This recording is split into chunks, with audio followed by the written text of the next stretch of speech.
Welcome, everybody. Today is Wednesday, July 15th. We are here for the Orange Township Board of Trustees zoning hearing. Michelle, can you call the roll?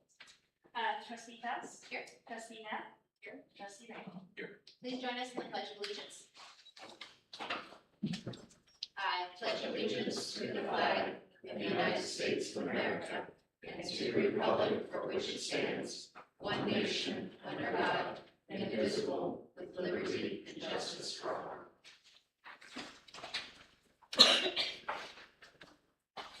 Okay, I feel like we've all been here before. So just a reminder, Robin will review the staff report. Then we will ask any questions of Robin, or do we have that? Give it Up to you, Chair. to what you guys want. Staff report and then questions. Yeah, staff report, presentation, trustee questions, public comment, which you will direct or you'll direct all the questions to us, and then everybody will be taking at this table and that table will be taking notes. Then we will direct our questions to you guys. Decisions. Okay, Robin. Good evening. We are here to discuss rezoning case ZON-26-01 on the applicant of property design and development LLC. Property in question is 6980 South Main State Road. Two parcels in question, totaling approximately 8.34 acres. Current zoning is FR1 farm residential. Rezoning request is to rezone that acreage to a planned unit development with PUD for a total of 16 single-family residential homes. The existing home on the property would remain. The other 15 homes would be new construction.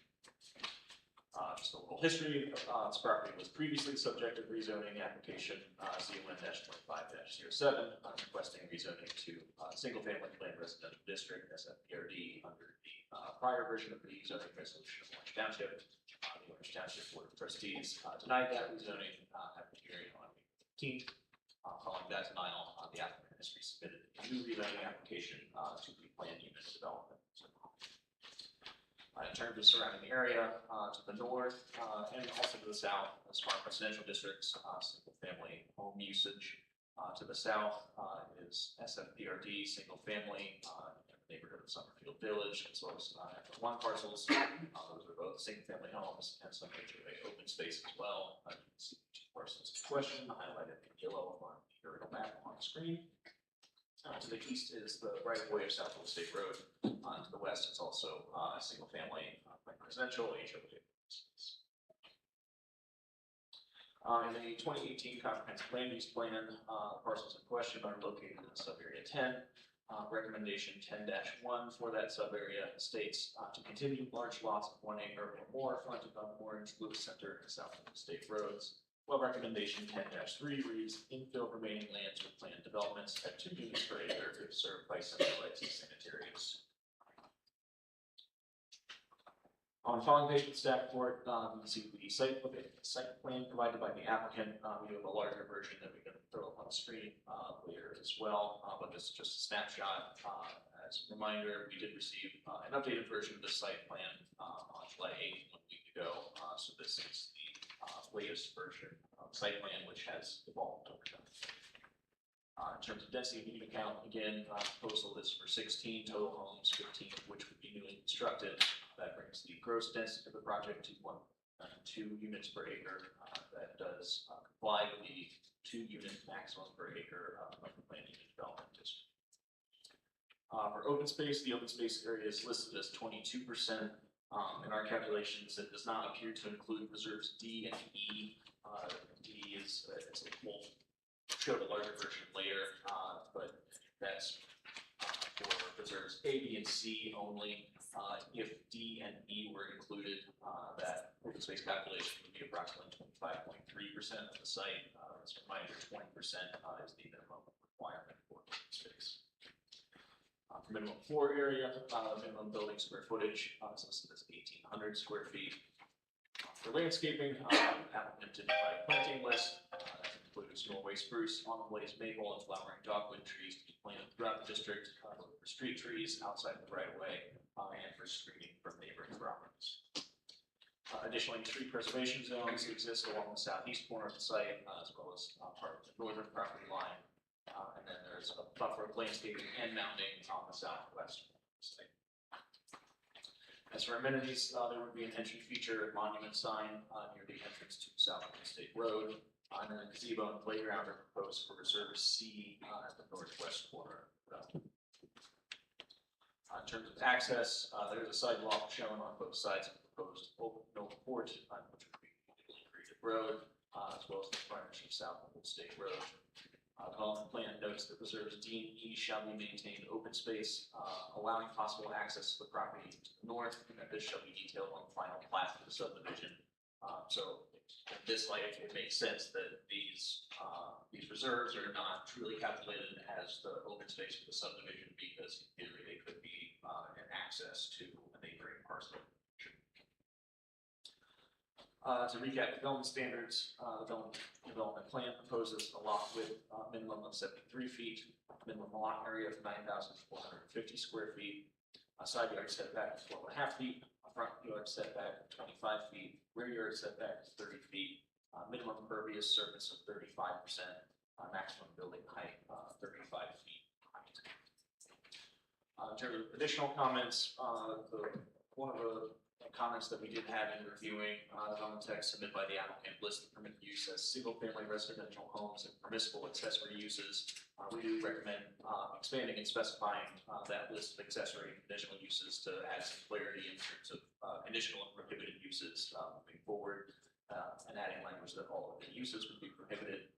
So if the board is to approve the application this evening, we would strongly recommend adding a condition that the list of permitted and conditional prohibited uses aligns with the neighborhood district of the zoning resolution. We did also do a rough measurement of the pond. As a reminder, there is a requirement in the zoning resolution that stormwater features are less than 50% of the total open space for a proposed subdivision. Our rough calculation as a pond measures approximately 22,300 square feet, which is approximately 26.1% of the 85,163 square feet of open space. Only other comment from the operations department is that no parking signs be installed. In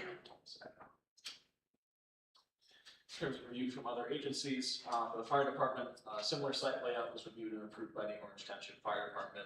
It's our understanding that the street dimensions didn't change in this application. If the street dimensions or width did change, it would need to be resubmitted to the fire department for their approval. The Delaware County Regional Planning Commission voted to recommend conditional approval of this rezoning request at their May 28th, 2026 meeting, subject to one staff recommendation, and that was to provide additional details on the development plan in the development text regarding the CAD area on lot 5. The applicant has since removed the CAD area on lot 5, so we do believe that that has been applied. The Orange Township Zoning Commission did recommend denial of this application with a 3-2 vote at their meeting on June 9th of 2026. That's all I have for now. I'm happy to answer any questions before we end. One quick question, Chair. You were talking about stormwater retention ponds. When you calculate that percentage, is that including reserves D and E, or just taking? That was not including reserves D.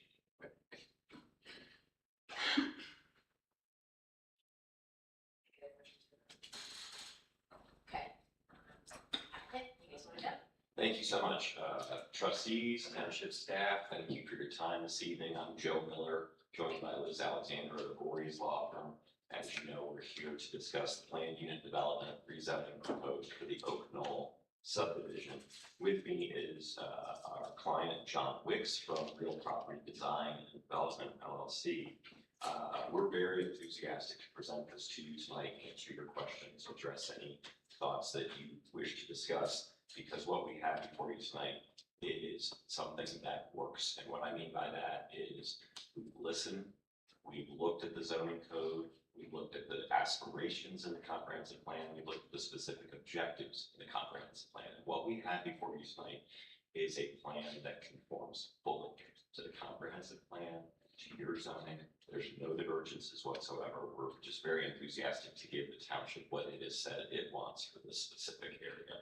And so if we could, yes, if we look up at the screens, this is the site. I know everyone in the room is well familiar, but to orient everyone, the subject property is located at 6980 South Old State Road. That's north of Orange and west of South Old State.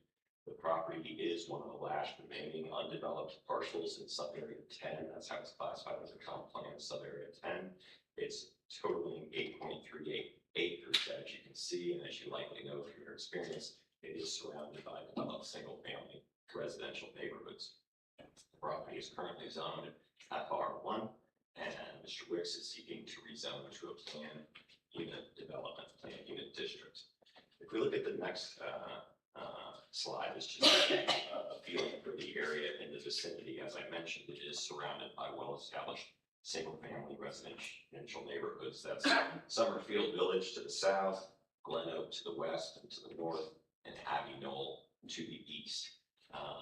Looking at the next slide, this is the plan. So in response to community feedback, discussions with staff, the applicant recently revised the rezoning applications to reduce the number of lots. What we've had is that revised development plan up on the screen. As I mentioned, we're seeking to rezone the site to PUD.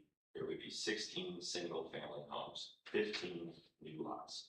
There would be 5 reserves totaling 22% of open space. Yes, that number could even be higher, as Robin correctly pointed out, if we included all of the designated open space at this time. There's a cul-de-sac design with lots on both sides and 5-foot wide sidewalks for connectivity. Frankly, Mr. Wicks wanted to deliver a neighborhood that was cohesive with the surrounding planned developments. If this PUD allowed John to tailor the unique characteristics of this site, the existing homeowners were preserving the mature trees, the pond, and the neighboring properties. This PUD, yes, does produce fewer homes than if we had gone under neighborhood zoning, for instance, but it gives more open space. We think it achieves higher standards than other zoning districts, and we're proud of what's before you tonight. I would let you know that we have members of our team here today. In addition to Mr. Wicks, we have with us Gary Smith, a professional land planner, who you'll hear from later. We also have the traffic engineer, Todd Stanhope, as I know concerns have been expressed in the past by citizens, not by the township, not by the fire department, not by the engineer, but nonetheless, Mr. Stanhope will address any concerns that may exist related to traffic. We also have Mike Ridge, the site civil engineer, to talk about the sight lines as well.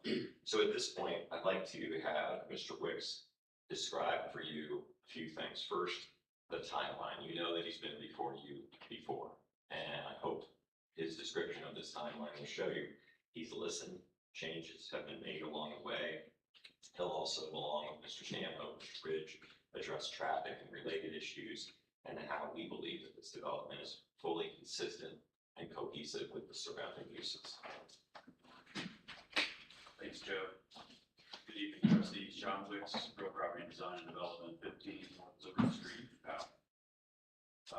As Robin alluded to, I submitted this plan back in October under the old zoning code. What I was using for guidelines then was the then draft of the new zoning code, which had since then changed, obviously. But when I came in, I was going based on what the draft had indicated, had 3 units to the acre and 50-foot wide lots. We obviously, as that zoning code changed, we changed with it. In April 2026, this board denied that application. Based on the denial, I knew I needed to make some changes, and it was my understanding that the major issues were the divergences, and then the density, which was at 2.28 units per acre, and the side yard setbacks, which we had asked for 10 feet rather than 12.5. So in February 2026, the new code came out, that kind of aligned with the denial of my previous application. So on May 8th, I came in and submitted a new application. This application 26-01. Considered the options of the neighborhood zone, shared those with staff, and we all collectively concluded that PUD worked better for this site, even though it had permitted fewer lots. It just fit the site better. We were able to preserve the areas out in front along the state and preserve the existing house. So I adjusted my application to address feedback from this board and the community, including mimicking lot areas, setbacks, additional uses of the end district. Even though I had committed to limiting those, I apparently didn't make it into my text, so I agree with Robin's, assertion that we should just adopt the conditional and accessory uses from the end district.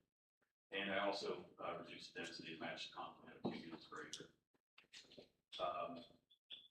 Regional planning did recommend approval, conditional approval. The only condition was regarding detailing the CAD, which I had originally proposed as a means to access the property to the north. It shows on the comp plan as one of the only other undeveloped pieces. This would provide access to this street versus a second access out to the state. And so in clarifying the CAD, we just changed what we're doing here to just provide language that allows for an access easement in the future, work the details out. It's not really something issue. If that ends up being an issue, we'll just take it out. Just make all that open space, furniture open space.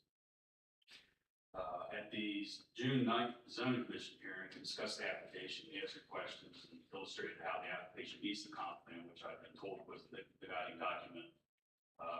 We wanted to be in complete compliance with the comprehensive land use plan.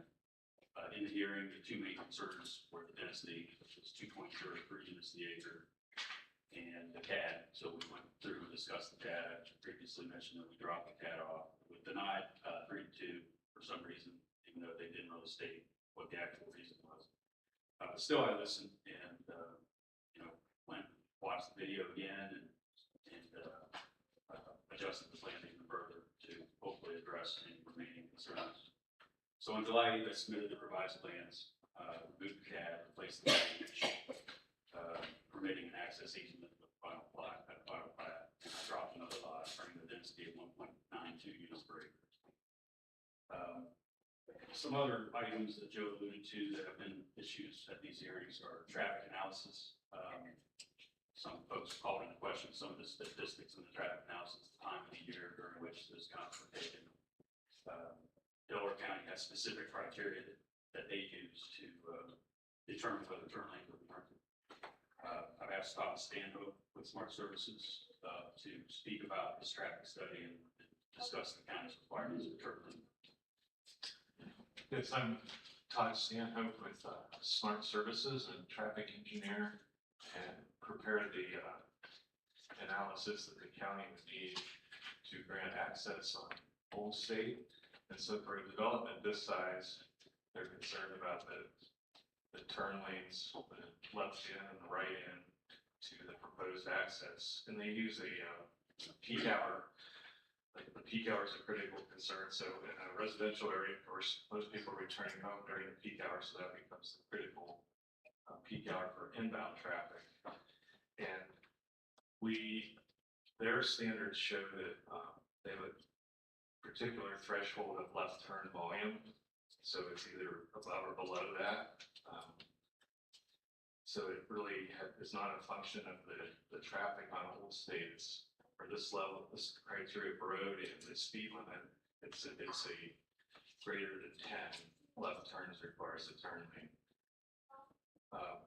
For the right turn, they default back to ODOT standards, which have advancing peak hour traffic, and the right turn, so the lower the advancing traffic, the more right turns it takes to meet the threshold.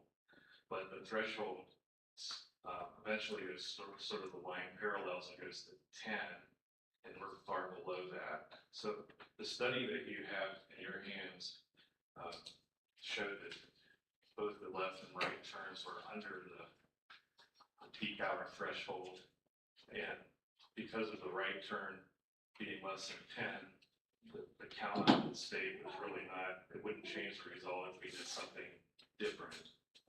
Or count a different time of year, it was a little bit different because of the point that we're at.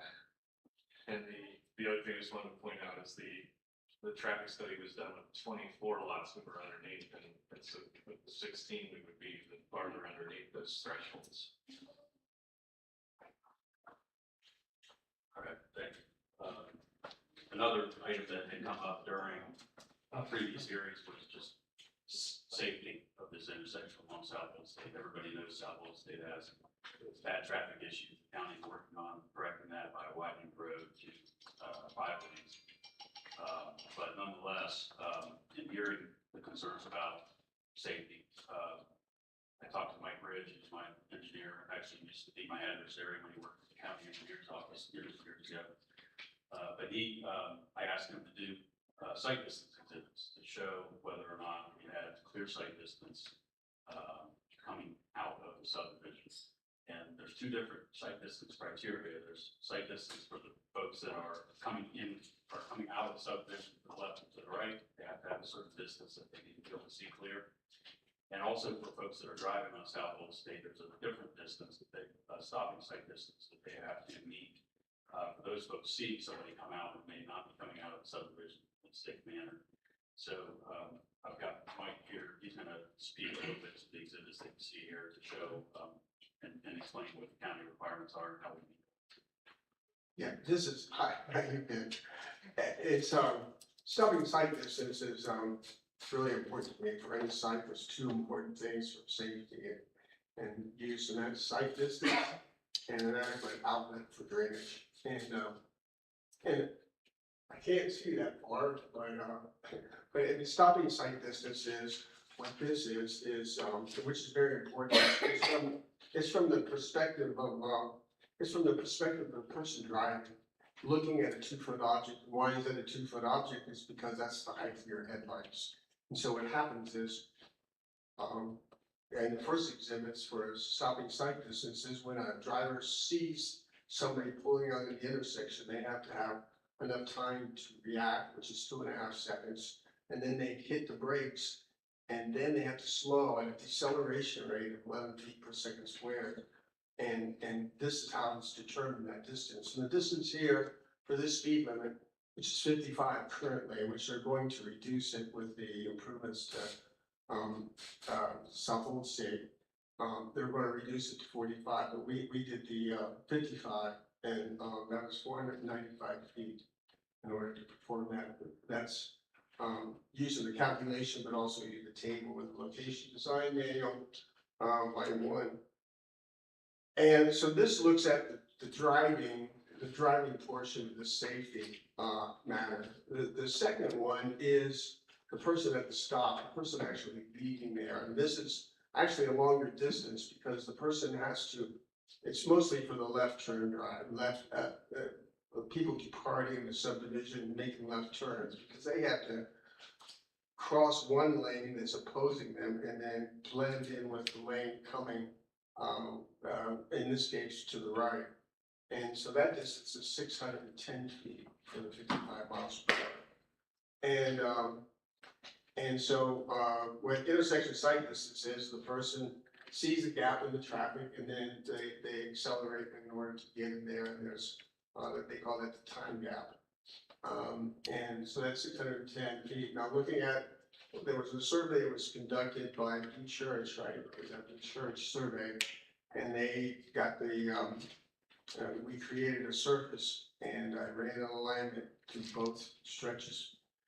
And 2 alignments, one for stopping site distance and one for intersection site distance. And from there, you know, you create the 2-foot object for the stopping site distance, and you connect the line, and it shouldn't hit any, you know, it should not hit the top of the ground. That's what it should be.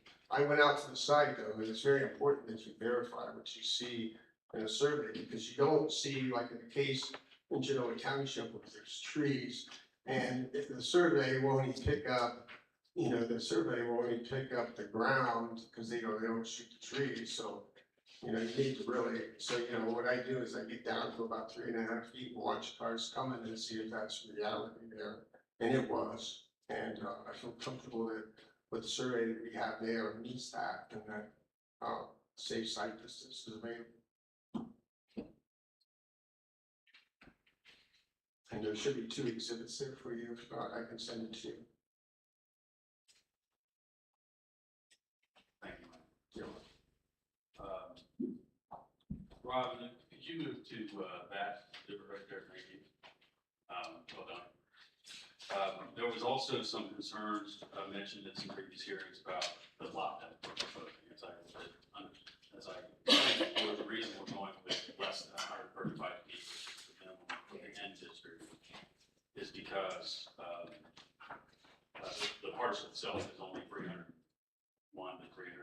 wide.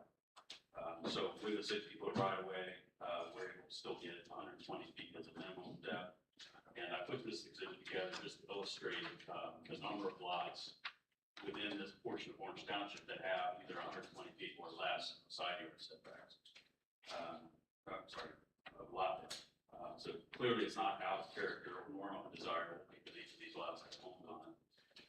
It's also important to point out that nearly all of the developments in Orange Township, certainly those that you see on this map, were PUDs, under the old SFPRD code.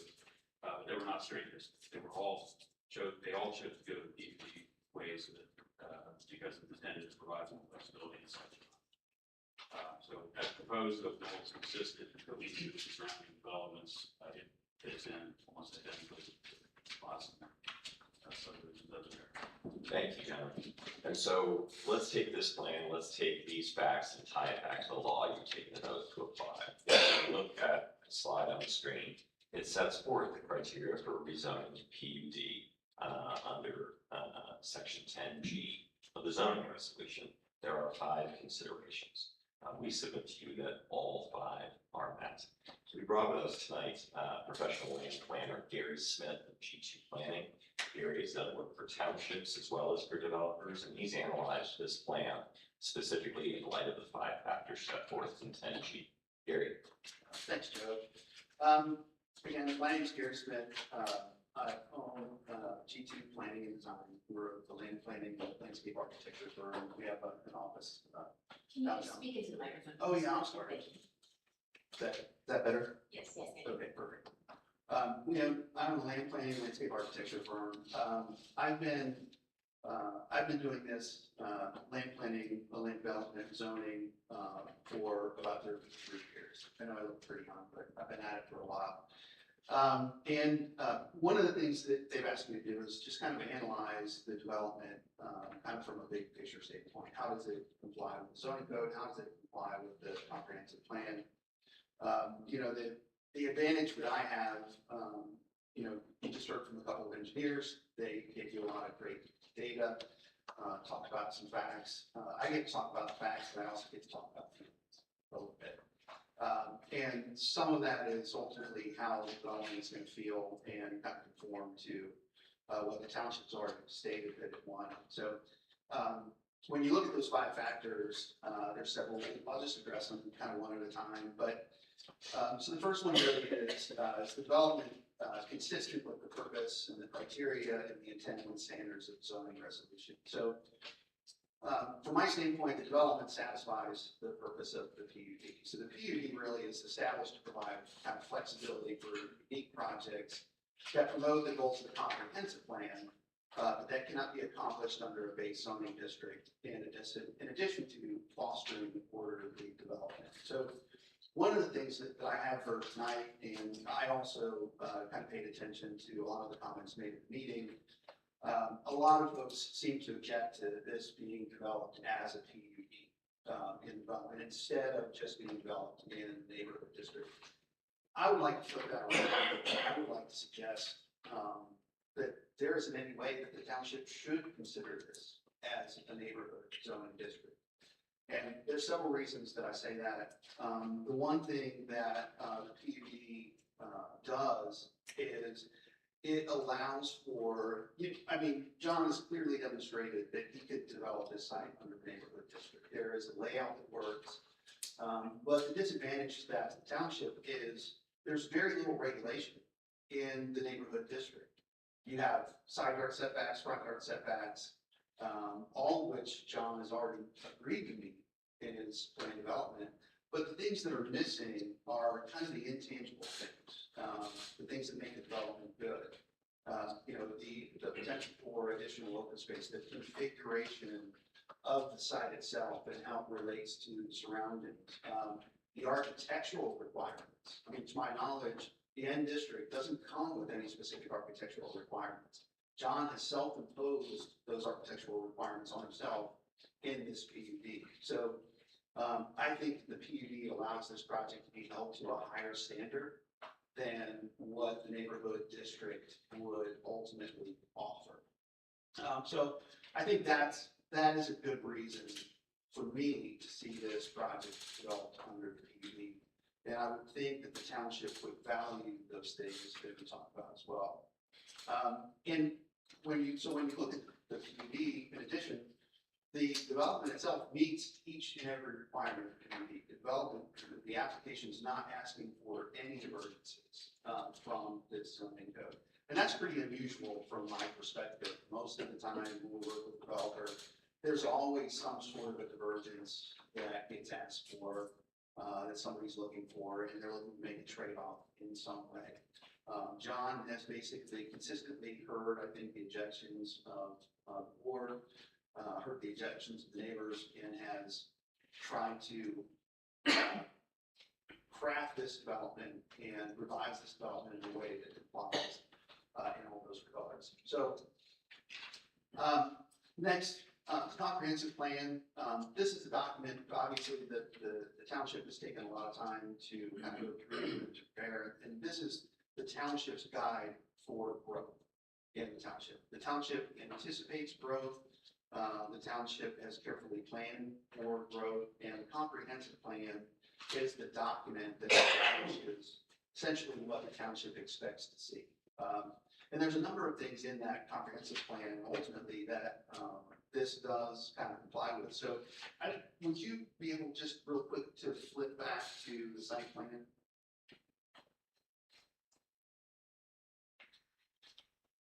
Perfect. So one of the things I think that's really important about this is, there is some attention in the comprehensive plan really paid to kind of the character of Lewis Center and Old State Road. And the one thing that John's been able to do, partially through the use of PUD, is to preserve pretty much everything that exists along Old State Road. So if you look at, the existing house and the pond, being preserved, that's really preserving a lot of the character that's there along Old State Road. And I guess I would suggest that he's done a better job of preserving what's left of the character of Old State Road than any of the surrounding developments have done. I mean, if you look at developments across the streets, if you look at developments that are further up the street, they all have houses that actually back up to Old State Road. So in this development, you're not looking at facts of houses. You're not looking at even a house kind of close to the road. He's fronted no lots on Old State Road. He's maintained the existing house, which is another tenet of the recommendations of the comprehensive plan, which is to rehabilitate and reuse the existing home along Old State Road. And he has taken that challenge and maintain that home as part of the development. And he's going to rehab that home, and he's going to make it part of the development. So, and then, the third recommendation of the comprehensive plan ultimately is, infill remaining lands with planned development at 2 units per acre if it's served by central sewer and water. So when you look at this sub area, so this is in the comprehensive plan, the central residential park.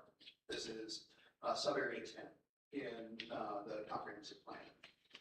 Overall in sub area 10, there's a land area of approximately 986 acres. As you can kind of see on the map, the vast majority of that land has been permitted by development, for development by the township over the past years. And mostly single family planned residential, except PRD. This development would comply and be in character with all that remaining development. So, but what's left in sub area 10 is really very little in terms of what's able to develop. It's approximately 21 acres. And when I say what's left, I'm not talking about, smaller lots or frontage lots that have, a house, along the road, that you would have to kind of aggregate a bunch of different houses to put together to develop. I'm not talking about the churches or, some of the open space that already belongs to other developments. There's really only a couple of parcels that have open land that are available to develop. This being one of them, the Porsche site, which is down on the corner, that's already been rezoned and development started. The streets are already in. So this property at 8.38 acres kind of represents the vast majority of what's left for development. And, so wrapping this in under the recommendations of the comprehensive plan, a maximum of 2 units an acre, really kind of complies with the comprehensive plan, and it also kind of conforms with most of the other development in that sub-area. So, and then, so then item number 3, the development supports safe walking, bicycling, wheelchair, and other non-vehicular transportation. As much as any other development that has really occurred kind of in the sub-area, this application certainly complies. There's gonna be 5-foot sidewalks, on both sides of the street throughout the entire development. That is gonna connect you up to development or path, sidewalk that goes along Southwood State Road. And as the county kind of completes its widening of Southwood State Road, the residents of this development and many others will have access to future pedestrian path along the west side of the road.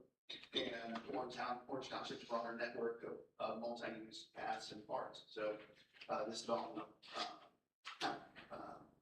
complies with those items. Development promotes the conservation of natural resources within the township. So, one other thing John has done kind of in the application, with the exception of the existing home, the majority of the rear area of that is kind of fallow, ultimately. There are mature tree stands kind of along the perimeter, the north and the south, and John has committed, in his plan, to preserve those within preserves, to preserve those existing tree stands, or much of those existing tree stands within reserve. And in addition, trees removed during construction are going to get replaced,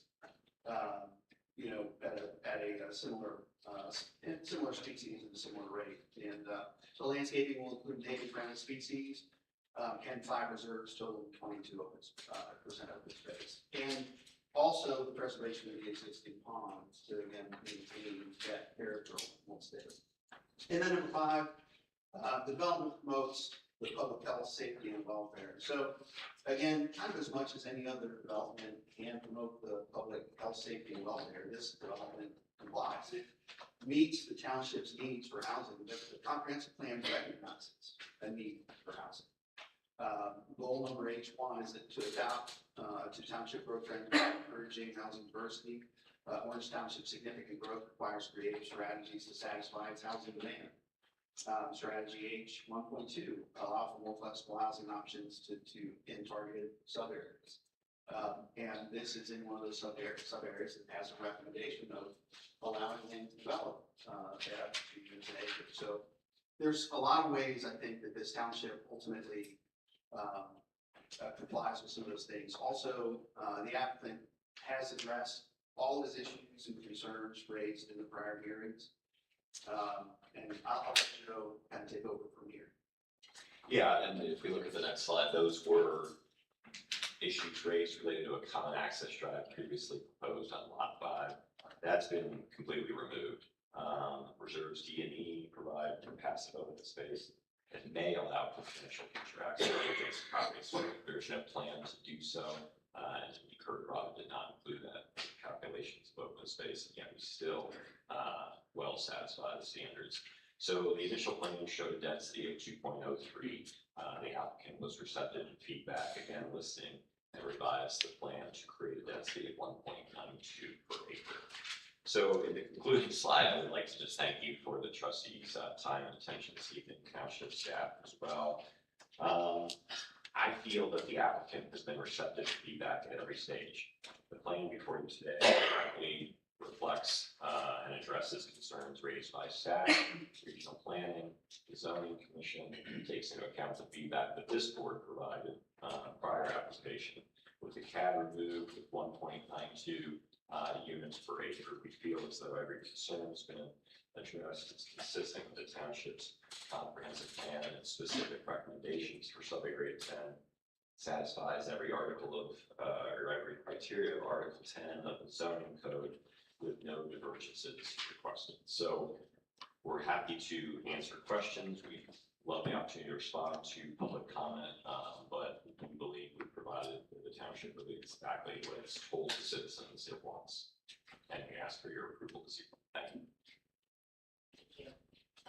Do we have any questions for you? I have a question. GLIT traffic study. So it looks like WORMC data, traffic study, the base WORMC data was pulled from June of 2024. I'm curious as to why June 2024 and not 2026. Well, this was done in the fall of 2025. It's Can you use the microphone that Joe was using that? This was done in fall of 2025, and with a residential development this size, and it's usually common practice that traffic counts are good for 1 to 2 years, and given that, again, like stated earlier, the turn lane warrants are not, for this level of development, are not really dependent on the through traffic.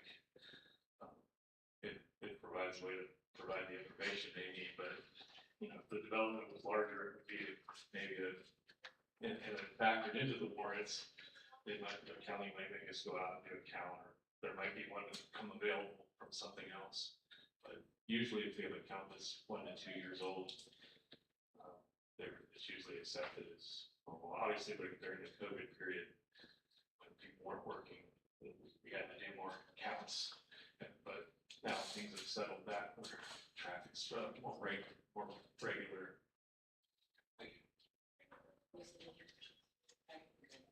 Okay. One, Rob, so the comp plan has, a couple different things in it, right? There's 10.1 that says keep it farm residential lots, and then there's 10.3 that says if it's developed, keep it 2 units per acre with sewer. I believe it's 3. So when utilizing the comp plan, does anybody who's developing that, like you have to do all of the things in that sub-area 10 section, or do you choose? Yeah, you have that page, because that was one of my questions, 10.2 says. Do you happen to have that page on there? You can get that. Yeah, we can pull it up. So recommendation 10-1 states to continue large lots of 1 acre or more fronting on Orange, Lewis Center, and South of the State Road. I found that one out specifically because, I do think that it could apply. The answer is, no, an applicant doesn't necessarily have to meet every single aspect of the comp plan in order to be approved. There is some subjective aspects to it. I think you can look at 10-1. It doesn't specify farm residential. The open space lot that does front on Orange or on South Old State Road is larger than 1 acre. So you can look at it that way, but it is not a 1 acre residential lot. Again, comprehensive plans are aspirational guides. We put those recommendations in there to add specificity. But again, there's 6 recommendations that are in sub-area 10, and not all of them apply to this parcel, to this application. So it's not an exact science where we just look at it, check off the boxes, and then decide yes or no, it should be approved. If I could offer some thoughts on that, I don't mean to interrupt, but I feel like this development's kind of the best of all worlds because it meets 10.1, 10.2, and 10.3. So continue large lots of 1 acre or more fronting on Orange, Lewis Center, and South Old States. The important word there is fronting, and we are preserving upon the existing home. So that maintains the character that Mr. Smith described better and more so than other developments that have previously been approved. And of course, rehabilitation use of existing structures is exactly what's happening in maintaining that existing home. Finally, then 10.3, what we really have in the back is infill development, and we are below 2 units per acre. Just wanted to clarify that because then it was a question that had come up. John, in the staff report, under fire, it talked about the layout that had been reviewed previously of the road by the fire department. Am I correct in thinking this layout did not change from what was approved, what was reviewed at the zoning commission level? Yeah, all the standards in this plan are the same as they were. And then I know the resident to the north has some concerns about drainage just because of the existing things that they had done. And I realize that drainage is not zoning, so but I'd just like to hash it out as much as we are allowed to here. Sure.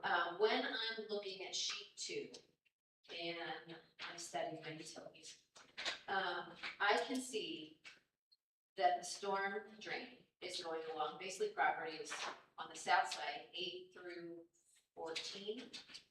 And then I can also see the storm drain on the north side from Reserve 3 all the way just along the north side of the property. Pretty good. So I don't see, as a rudimentary issue, any storm lines for lots 5, 6, and 7. So how do I, as a person, basically, know that those lots are going to drain basically to the east, to the storm line that's there, and not going to just overflow, north, south, whatever direction I want? That's fine. Okay, so the natural topography kind of runs from the southwest corner down to the northwest corner, and then falls to the west, to the east. So Towards that. we'll have graded swales in the backs of those lots, they'll meet Delaware County's criteria, 1% minimum slopes, and there's plenty of fall there to this first. Okay, and so just to confirm that all the drainage from your parcel will then, whereas right now it does not stay on this parcel, it will now stay on this parcel. We are obligated by the county to control all of the water on our property, which we do. And we're also obligated to pick up any offsite water and pass it through. In this case, there's very little offsite area, but our calculation, Mike can talk more about it in more details, but yes, the answer is yes. Okay, all right, now talk to me about up at the front along Southwell Estate. So there's an existing pond there.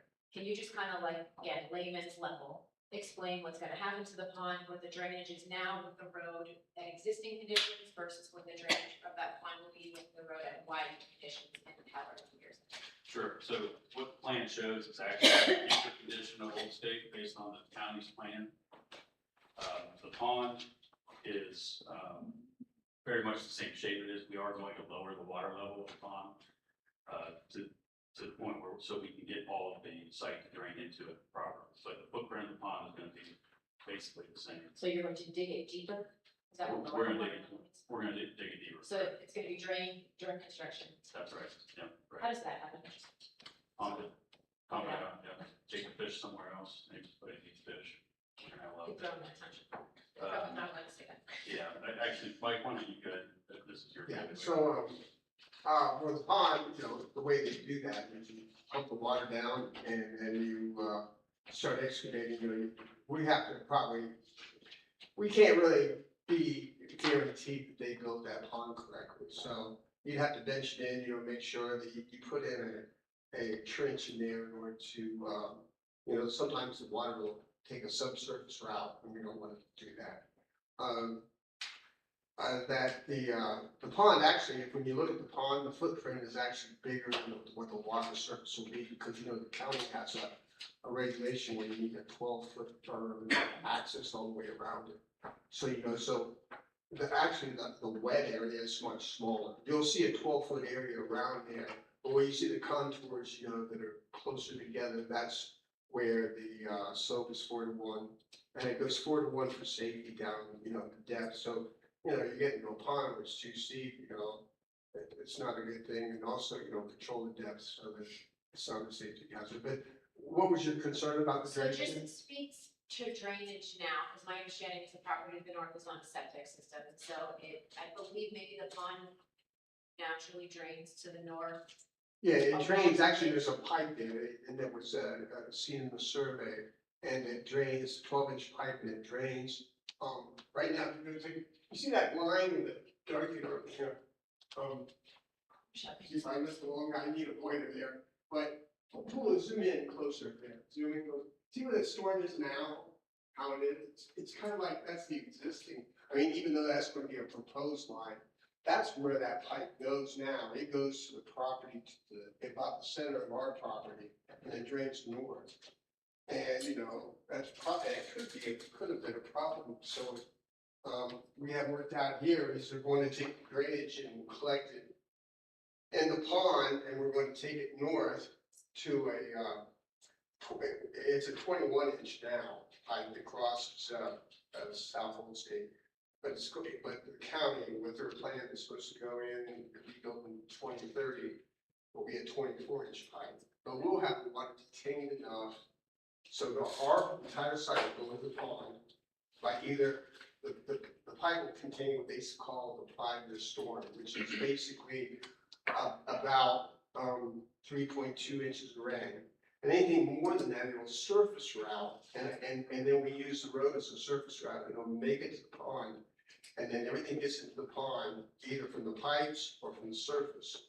So we have to make it like that, because the pipes, you can't guarantee that they work, and sometimes you have bigger storms than a 100-year storm, so it comes down that way.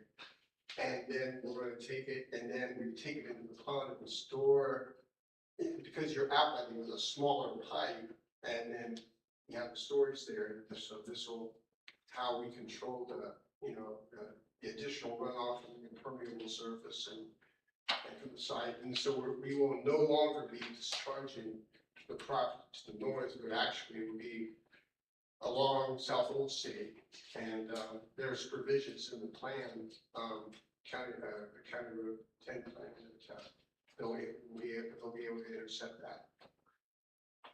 Those are the questions that I have. So did you have? Okay. So you said that this is a similar development to, you showed the map. Can you show the map again with all the dots on it? Yes.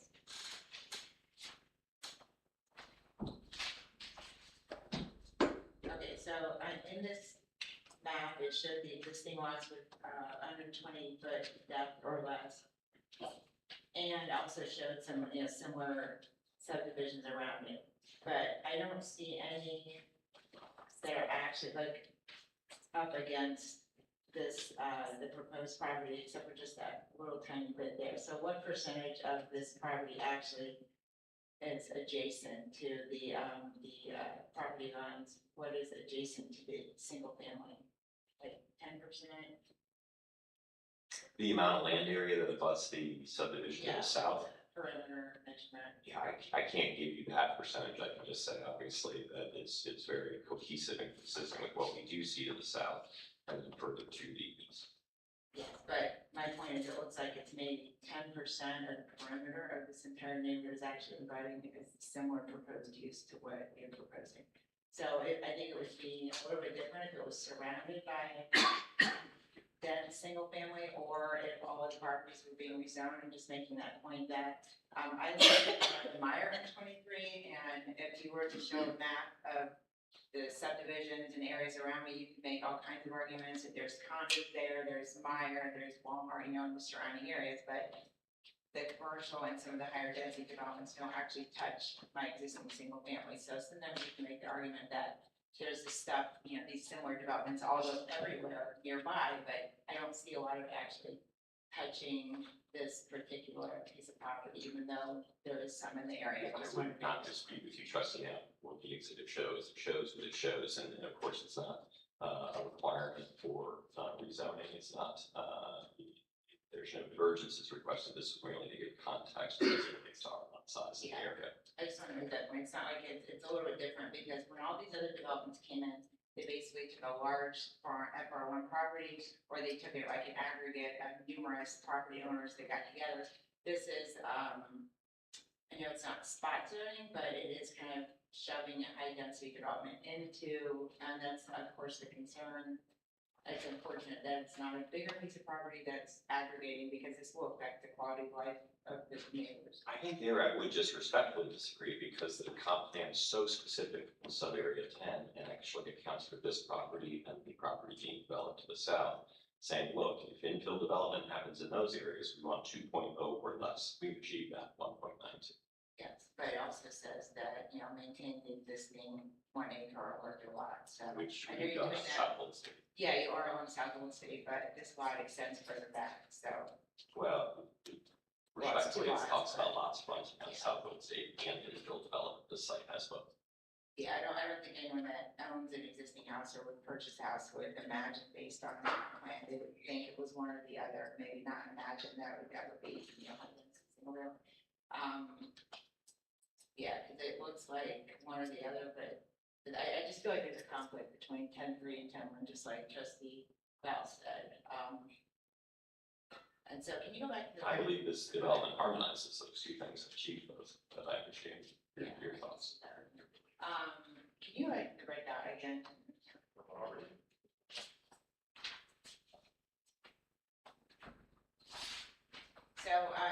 So you said each of these, neighborhoods has 120-foot lot, lot depth.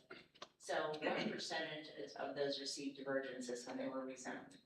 I'm not aware of that number tonight. Okay, because at one point we did allow 120-foot lots and then that was changed to 135. So as the township continued to grow, the standards had changed. So just because something was built at a certain density at a certain point doesn't mean that they were, that didn't change as time went by. Just as, sorry, I didn't mean to interrupt, just as the code has changed and PUDs are encouraged to allow for flexibility in unique circumstances, as we have here. Yes, and it is unfortunate, I voted no on the new zoning code, I did not agree with it, but, it is what it is.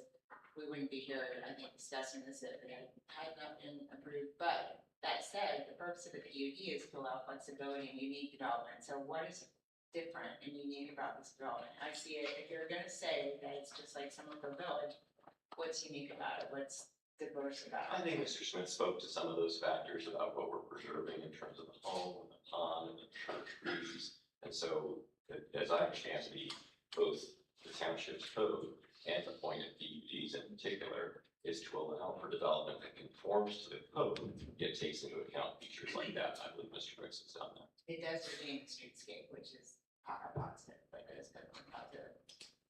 But once you get further back, the homes are going to be directly adjacent to the neighbors. They are still retaining a high density and kind of a different kind of use and possibly more disruptive use. I do like that there are more lots now on the north side because it does buffer a little bit more than before. Maybe it would be great if you could take all 4 of those lots out, lots 1 through 4, and provide more. I think that would be more palatable.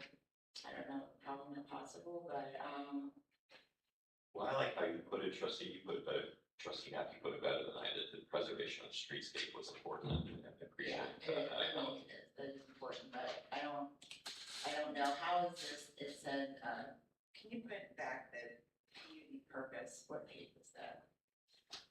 Like under In this slideshow. Oh yeah, in the slideshow.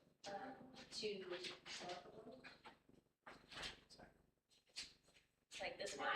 Yeah, there we go. So it says, flexibility for unique projects. I would argue the streetscape is somewhat unique.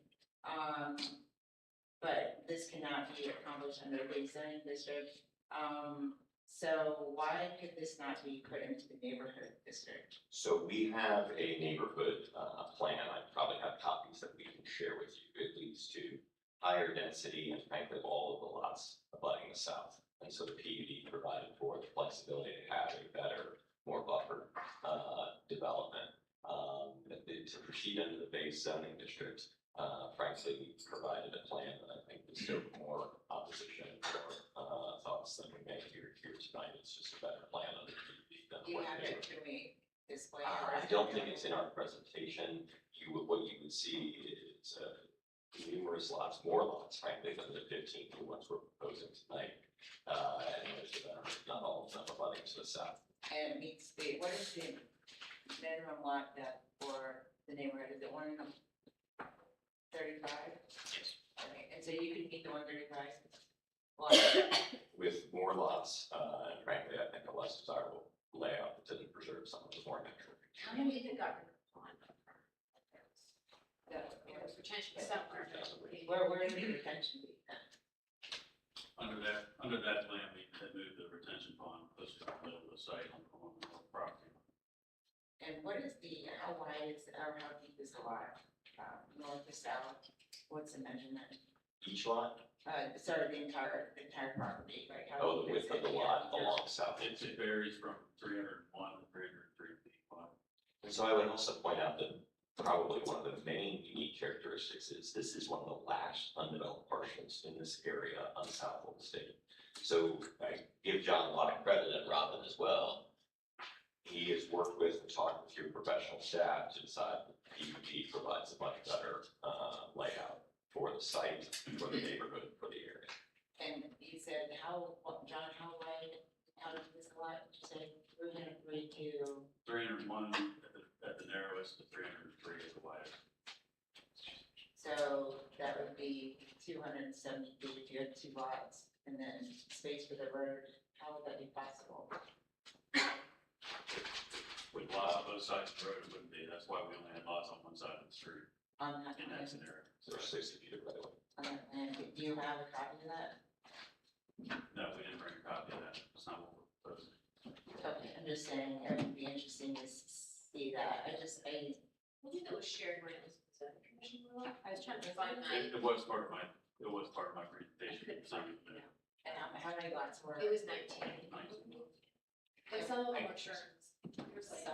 So the whole thing was, the road was more north, Correct. and there was two lots on the north side, correct me if I'm wrong, that were like almost a corner lot. With a common access drive. Yeah, the common access drive. So, short. It was very south heavy. And you had to relocate the farm, We have to, yeah, we have. and that's extremely costly. Not necessarily, it's just moving everything back and back. We like this because it preserves that natural, that rural feel along the state versus putting houses along the state. I think the challenge from that, just to speak on behalf of the residents, is, yes, for those of us who don't live in the area, we don't feel it looking any different, but for anybody who's dividing the property, it's very different, so just speak on behalf of the residents. I understand what your perspective is, but it's. And that wouldn't change whether it was developed. Right, if it's developed, it's going to be filtered. Well, I mean, under N, it would be almost exactly the same to the neighbors, with the exception of the street would be more to the north, and all the lots would be kind of along the south. Again, I still think the best reason for the PUD is all the additional controls architecturally and everything else that it places on the development versus, I mean, N is, aside from just meeting straight block requirements, the rest is, you know, you can develop a 1,000 square foot house, whatever the minimum is, in the township. You can, you don't have any architectural controls or architectural requirements. So I think the PUD in this case, for a lot of reasons, including the frontage, just provides a much better result for the township. There are no architectural requirements in the neighborhood? No, they're general standards. There are now in the general standards. In the old programs. Yeah, but there are now, so aren't there not, I thought that was purpose to add architectural control. Is there a minimum of 1,000 square feet? Yeah, that's what it was. There is, yeah, which is the same as the previous SFP. Do we require four-sided architecture in the neighborhood? So we do for commercial, Orange Township has never had residential architecture. So we don't have any at all. There was limiting on the materials and exterior cladding, not just stuff. But for They're commercial, just. Oh, was it for resident? We didn't, okay. yeah, I read through that earlier, and I was looking for specific architectural standards. That architectural section, basically eliminates residential from that category. And so with lot depth of 120, and better standards and a better layout, going neighborhood for less than 10% more lot depth. I'm sorry, can you say that again? I missed the first. Sure, our lot depth is 120. And so to compromise all those standards and a better layout and less intrusive to the neighbors to the south, over what equates to less than 10% lot depth to us PUD in consultation with your professional staff was the better way to go. Well, yeah, in the applicant's opinion.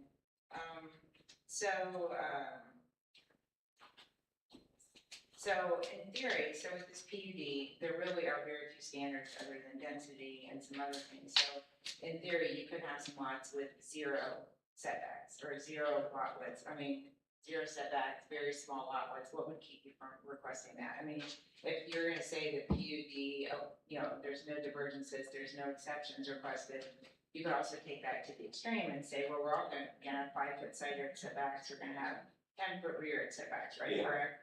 Respectfully, trustee Knapp, Mr. Wicks is a resident of Orange Township. He cares about this community and he's put before you this plan. Trustee Knapp, this plan. But I'm just saying, in theory, when you say that there are no divergences there or any exceptions that are requested, you can also, I mean, it's hard to make the argument sometimes that one thing is appropriate and another thing isn't, because the standards are very loose. And this is. Well, we're standing on this application and this plan before each plan. And I think the difference is for the PUD, yes, it does allow you to ask for flexibility or zero lot lines, as you mentioned. And those might be appropriate in some areas, but essentially what he's putting together today doesn't include any of that. And essentially, if the township were to approve it, he would have to live exactly by the standards that he's laid out in the PUD. But on what basis could the trustees say, oh, we don't like 0-foot setbacks? I mean, where do you draw that line? I think it's a case-by-case basis. And I understand you voted against the new code, but the new code codified the restrictions for PUD that was thought to be appropriate at that time. And so, you know, I understand there are concerned citizens in the room. The fact of the matter is you've taken an oath to administer your zoning code, and for all of the township's residents. There are approximately 7 properties that are about this to the south. This is the code and the comp plan for all of the township's Yes, but it does allow, it has certain base standards, but the rest of it is kind of negotiable. And if there's no standards, then you kind of, someone sets the standards. And if we were coming to you with some kind of phantom plan saying, just trust us, that would be a different story than what you have before you tonight, a very specific layout, specific text. The standards in place here cannot change once and if they're approved. Yes, that's a specific development. Is there anywhere else in the township where there's a similar high density development that's sandwiched in between large FR1 lots that you're aware of? You're calling it high density, it's below the density that's allowed. Well, it's higher density than the surrounding FR1 properties, I would say. This is higher density sandwiched in between lower density neighborhood or large lots. Because I'm not aware of any, I mean, I've forgotten them, but it's versus coming in and developing lots that are in the exterior of large lots or they're not adjacent, you know, the whole area is developing. It's kind of sandwiched in there. I can't speak to those specifics, I can't speak to what's in sub-area 10 and what your comp plan says you wanted for these 8.3 acres, we achieved that.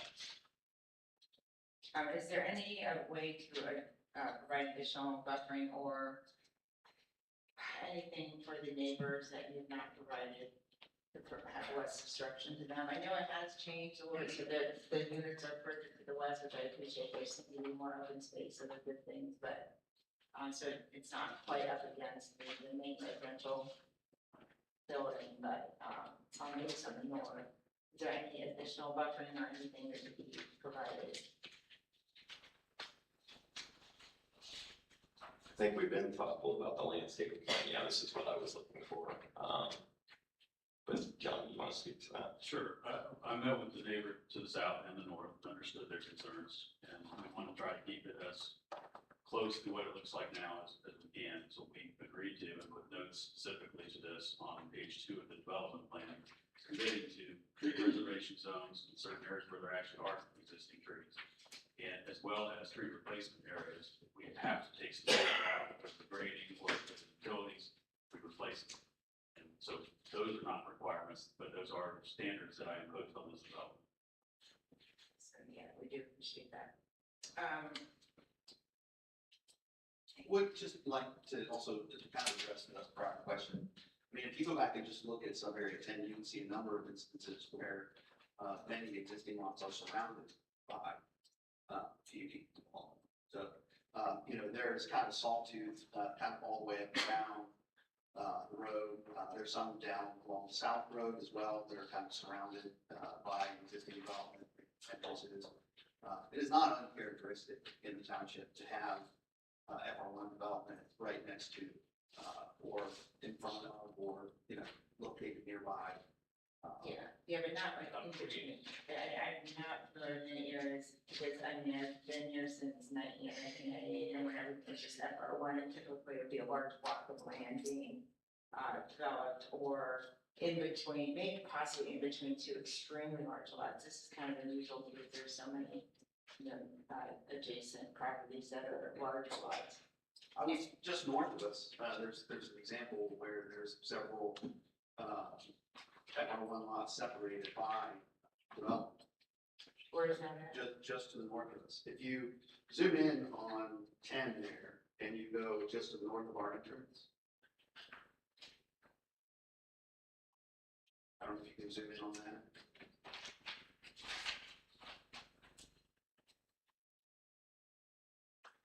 just north of us, you've got one FR1 lot there, you've got a cul-de-sac that kind of comes in, from behind. Is the east side of the road? On the west side of the road, yeah. And if we went back to slide 2 in our presentation and looked at the vicinity of the site, you would see FR land abutting almost all of these residential subdivisions. Oh, yeah, it is adjacent to it, but I'm saying a small, higher density, 2 units per acre subdivision inserted in between large FR1 style lots. I think we see a lot of FR1 land abutted by residential subdivisions of many more homes than we're proposing here this evening. Not something. I think, one more.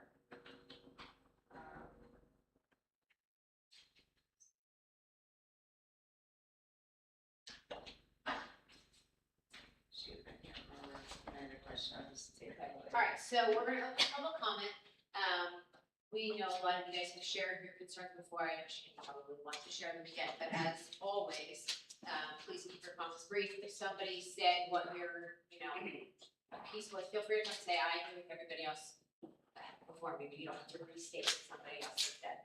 I very much appreciate you guys keeping the clapping and talking amongst yourselves down, because that's very helpful for us to be able to hear everybody and to be as quiet as possible, which I know can be hard when there are emotions. For those that are just tuning in on YouTube to do with it, it does help with everything. It very much helps with recording as well. Oh, wait, I'm sorry, I just remembered it real quick. You said this property represents a majority of the remaining property that has not been developed In sub-area 10. in some way, but does that, how big are the adjacent FR1 lots? Like, it looks like there's still. No, vacant, undeveloped land is what the comp plan Oh, refers to. okay. It doesn't refer to every FR1 lot. Instead, Where it's this site and the portion site to the south is what's highlighted in sub-area 10. My of the understanding comp is plan. the only other part that is not part of this subdivision, the FR1 subdivision, is the property just to the north. All the houses along south, south of the property, getting into the, they are actually subdivisions.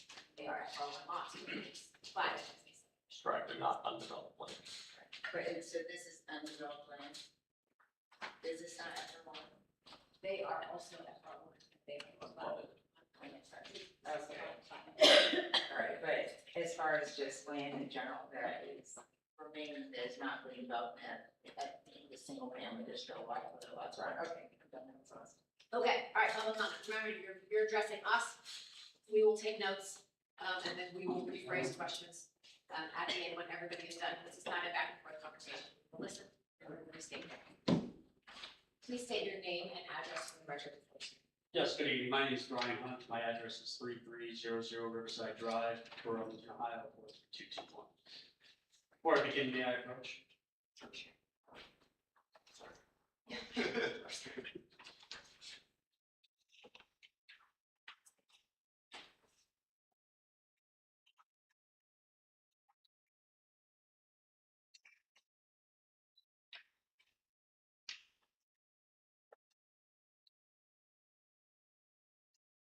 Say that was just a summary of what I'm going to talk about this evening. I thought it might be helpful. So good evening. My name is Brian Hunt, and I represent Amanda Bloodmeister's property directly above the southern boundary of the proposed development. Last month, the Township Zoning Commission reviewed this application and recommended denial. Tonight, we respectfully ask that you follow that recommendation and vote to deny this request. You will undoubtedly hear specific concerns from residents this evening about the very practical impact that this project will have on them, and as such, why they are opposed to the requested result. I would like to take a little time to discuss the legal basis you have to follow the recommendation of the zoning commission in accommodating neighbors' concerns. First, the proposal violates the intended purpose of the PUD. Article 10 of the Township zoning resolution reserves the PUD district for unique projects that cannot be accomplished under a base zoning district. This application seeks a conventional single-family subdivision composed of lots, single street, and houses, which is readily available, even theoretically, under the existing FR1 zone. Therefore, it satisfies neither prong of the PUD standard to justify the questions. Second, this board has broad discretion in its zoning decisions, despite what may have been occurred in the past. The developers argue that because projects similar to this have been approved before and exist in the area, that this one should be approved too. Ohio law squarely rejects that argument. Township zoning authority is governed by Chapter 519 of the Omnibus Code. Under Revised Code Section 519.02, the Board of Township Trustees may regulate by resolution in accordance with the comprehensive plan and uses of land within the unincorporated territory of the township. Use of the permissive word may refers to no developer has any entitlement to a rezoning. Ohio Supreme Court cases further establish this board's broad discretion in the extreme deference that courts will give zoning decisions. In Willett v. Village of Beechwood, the court held that the power of a municipality to establish zones, to classify property, to control traffic, and to determine land use policy is a legislative function which will not be interfered with by the courts. In Central Motors Court v. City of Pepper Pike, the Ohio Supreme Court upheld the zoning ordinance capping residential density at 2.5 units per acre, which is nearly identical to the 2.0 units per acre ceiling in the PPC. The court expressly held that a municipality may properly exercise its zoning authority to preserve the character for designated areas in order to promote the overall quality of life within the city's boundaries. It specifically recognized traffic and protection of drivers as legitimate governmental interests. In Carges v. City of Cincinnati, the court confirmed that any challenges to your decision would face a high deferential beyond fair debate standard to show that the decision was unreasonable and not related to the health, safety, and welfare of the township. And finally, Smith v. Butler Township, an appellate court held that no one who purchases property in the hopes of gambling on securing a zoning modification has no right to complain when the legislative body declines to rezone for the benefit of the gambling buyer. In short, Ohio law confirms that this board's legislative discretion is broad, that preservation of existing neighborhood character and public safety are legitimate grounds for denial, and that a recent denial here will almost certainly be upheld and challenged. Prior approvals of other projects in the township cannot limit that discretion, and each application must be evaluated on its own record and in its own context, which includes accounting for development in the area over time, and this application's specific location. And finally, the board has ample basis for denying the application.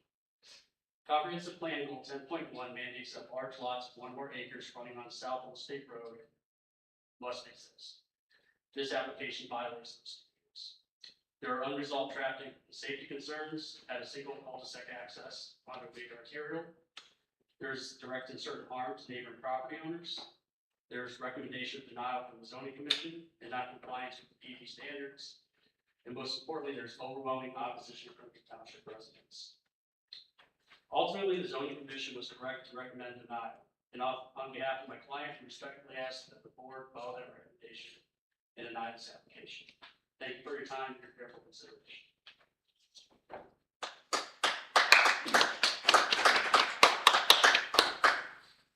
Hi, my name is Rick Ross. I live at 6792 South Old State Road.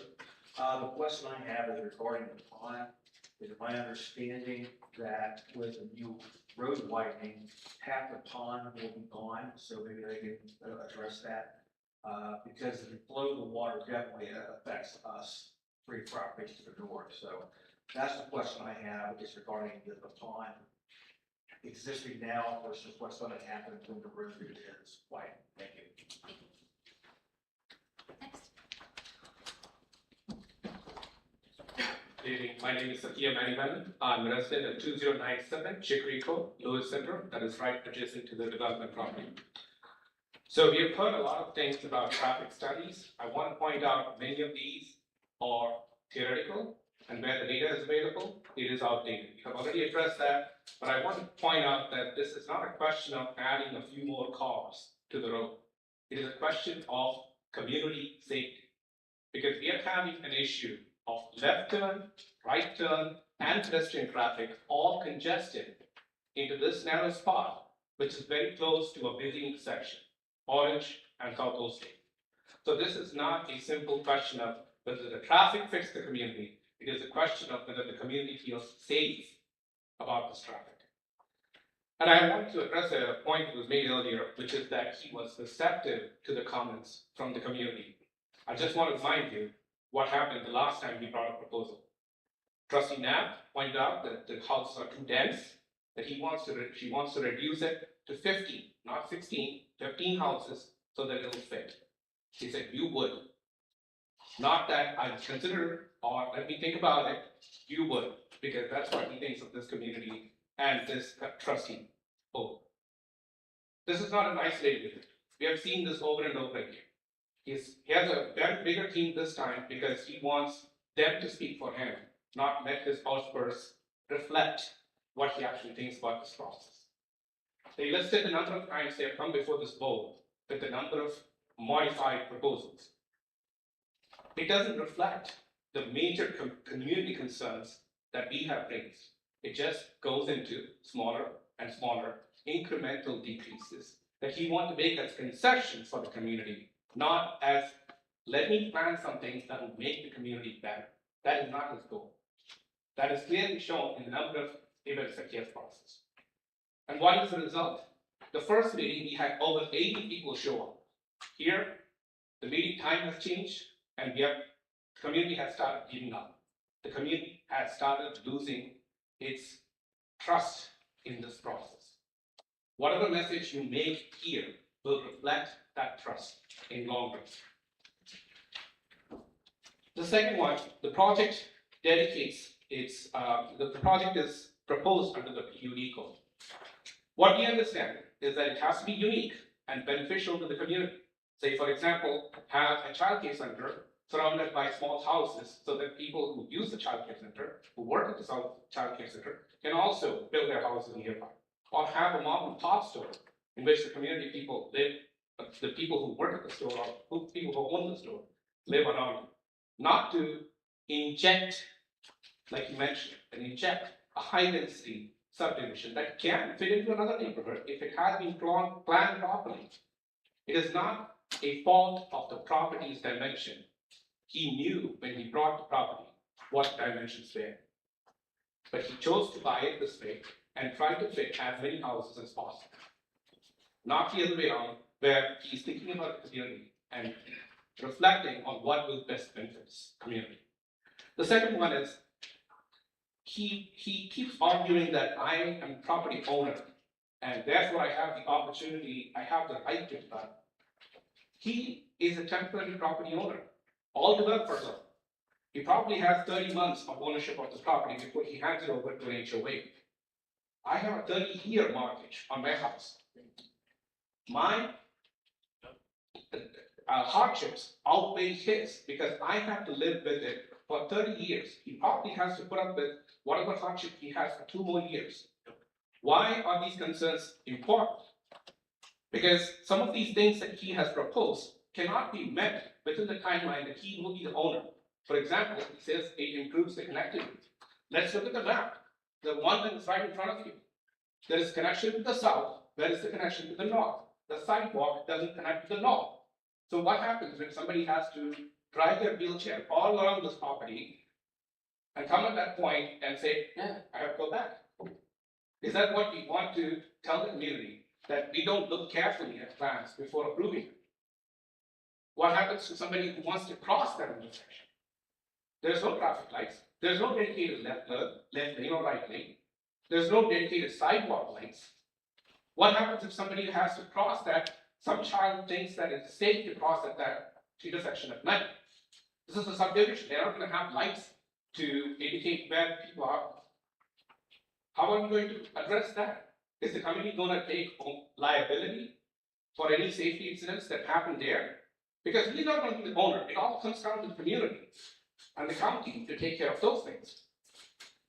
Second thing, he says it's compliant with the comprehensive plan because the minimum requirements are met. Let's address that. What happens to other FR1 properties that are in the same area? Are we going to put 10 different left lanes and right lanes adjacent to each other? Because each property is built in parcels of 1 acre? It goes against the comprehensive plan, where we want to develop the property by making it large enough so that it reduces the traffic to a major arterial road and benefits the society by bringing houses that are all built as a community together. And then he talks about drainage. He has one plan now that 3 years from now, when South Old State Road has to be rebuilt, has to be rerouted. They talk about all the different plans. Let's talk about the logistics. What happens when those drain pipes have to be reconstructed? That entrance point will be closed. What do you think those community members are going to do? They're going to park in front of my house and try to cut across. This is the problem that we have repeatedly pointed out. It is a single entrance, single egress point which creates traffic patterns that are safety concerns. That make it like you have one utility person digs a hole there, traffic is cut back. And everybody who has to get in and get out has to stop. What happens if there is a car parked in the driveway? School buses won't drive inside into the cul-de-sac if they see that the traffic can be blocked. So we want to stop school buses in South Old State Road for kids to walk around. We request that all of the modifications that he's proposing as beneficial to the community be fixed in place and properly designed and implementable with the infrastructure that is available before we approve this. I'm not asking to say we cannot have any development. I'm asking to make sure that we have the development right in place before we have these kind of further developments. As you stated, the proposal initially introduces this property as surrounded by subdivisions. It's not true. Only 20%. You ask the question, what percentage of the boundary is actually shared with subdivisions? It's only 20%. Only Summerfield Village. North and south, they're all FR1 zones. And the lawyer mentioned that the traffic issues are concerns from the community. Not true. Please go to page 68, which is the county engineer's letter.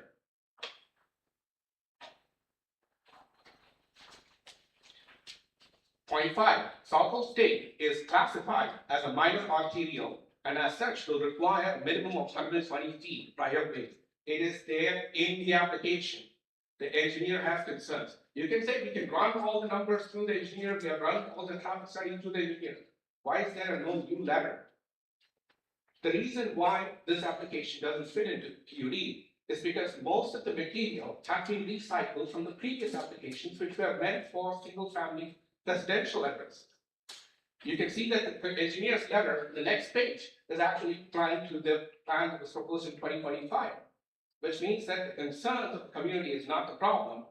It is how much I can squeeze from this committee, what I can get away with, seems to be the theme. We also pointed out that in the previous meetings, may I approach? Yes.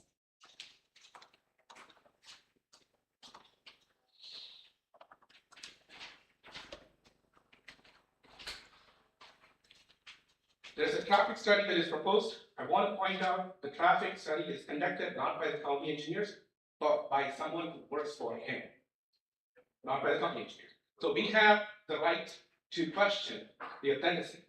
So let's go back to page number 60.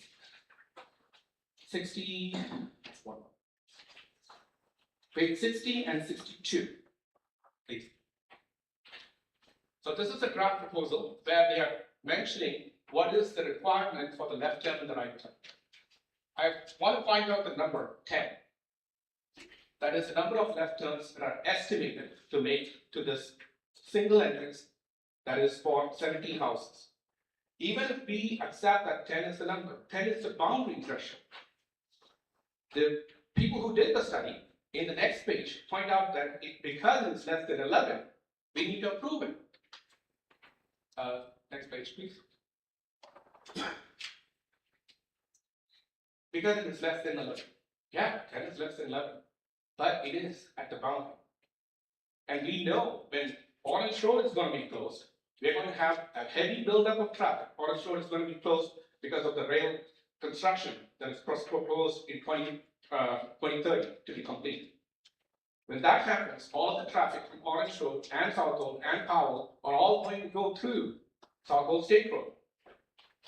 So this traffic study is done in a vacuum, is done considering only this property, is done considering data that is not derived from even the proper route. The data that is derived from here is from US 23. I went and looked at the data for South Old, which is what I have given to you. The US 23 data suggests that the growth rate is 1%. I looked at the data and it's, lo and behold, there is 7% growth or at least 6.2% growth for minor arterial roads. This is from the transportation department. In both cases, whether you look at Powell Road to joining Southwest State Road or Southwest State Road joining from Lozelle Road, both of those intersections, two different points suggest the same thing. We can extrapolate from that and say this intersection is going to have a 7% growth. Why are the county engineers expanding the road if there's only 1% growth? Many of this traffic study is done on theoretical basis. It is not based on what we observe as community members in Southwest State. We don't want to pay our taxes to a community that has to then pay liability fees to any traffic accidents or any insurance agent who comes in and says, this should not have been approved. This was approved by the community. So we are going to sue the community for all of this liability on the traffic accidents that happen here. We do not have to rush forward to approve all of these developments. Yes, the comprehensive plan says we need to develop all of this property. Nothing says we have to do it before 2030. You have the right to wait. You've heard from not only this community, but several community meetings before that has repeatedly said, let's preserve this zone as FR1. If he wants to build 8 houses in the FR1 property, compliant with the FR1 zone, we cannot do anything about it. But we want to make sure that we are not permitting him to change the face of our community by injecting something that doesn't fit. Finally, they keep bringing up the four-sheet construction. Have they looked at the four-sheet construction? It is not a construction, it is a flat plane of land that is an eyesore. If that is what you want for the community, please approve it. If you want flat lands that blow up dust into our HVAC systems and our neighborhood, because he's also going to take out all the trees, who are we going to rely on? You have the authority and you have the right to say no to this proposal this time. He can come back with later better data. He can come back with a better plan that actually serves the community. But if you say yes, us community members don't have any recourse. Where are we going to go? Please represent this community, not the developers. Thank you.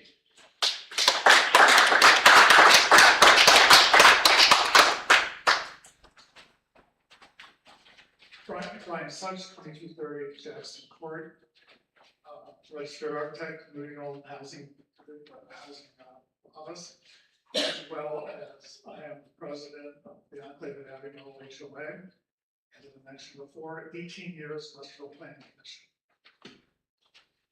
I want to thank Trustee Napa for many of her statements and questions, and I think they were very insightful. I will take issue with one statement. I think this is the poster child for what I would call spot zoning. Rezoning a parcel of parcels to a classification that is primarily different from the surrounding area solely to benefit the property owner without broader community benefits. This is exactly what we're talking about right here.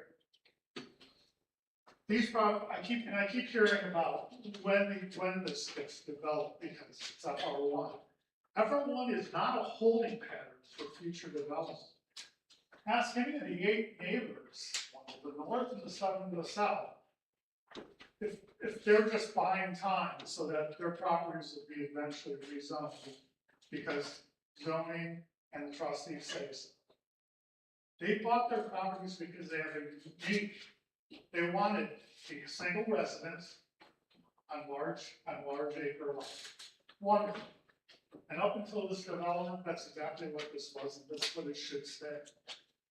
As the previous statement said, this lot has got certain dimensions that can't be controlled beyond that point. I love that I hear the statement that the uniqueness that we're bringing to this is a PUD, because we're able to keep the part in the front being more natural. The parts in the front is being more natural because you can't build a house. The parts that are reserves are too narrow because they can't get a fire truck or anything else as far as going to go through, so we'll make them reserves. This is not the goodness of our hearts. A little history too. This is not my 5th time speaking. Twice before you, We started at 24. Every meeting, this has changed. Next one was 21. 19, the last meeting was for zoning, which was denied properly. 17. I fully expected coming in today, we're gonna at least be talking about, and even this plan has changed again.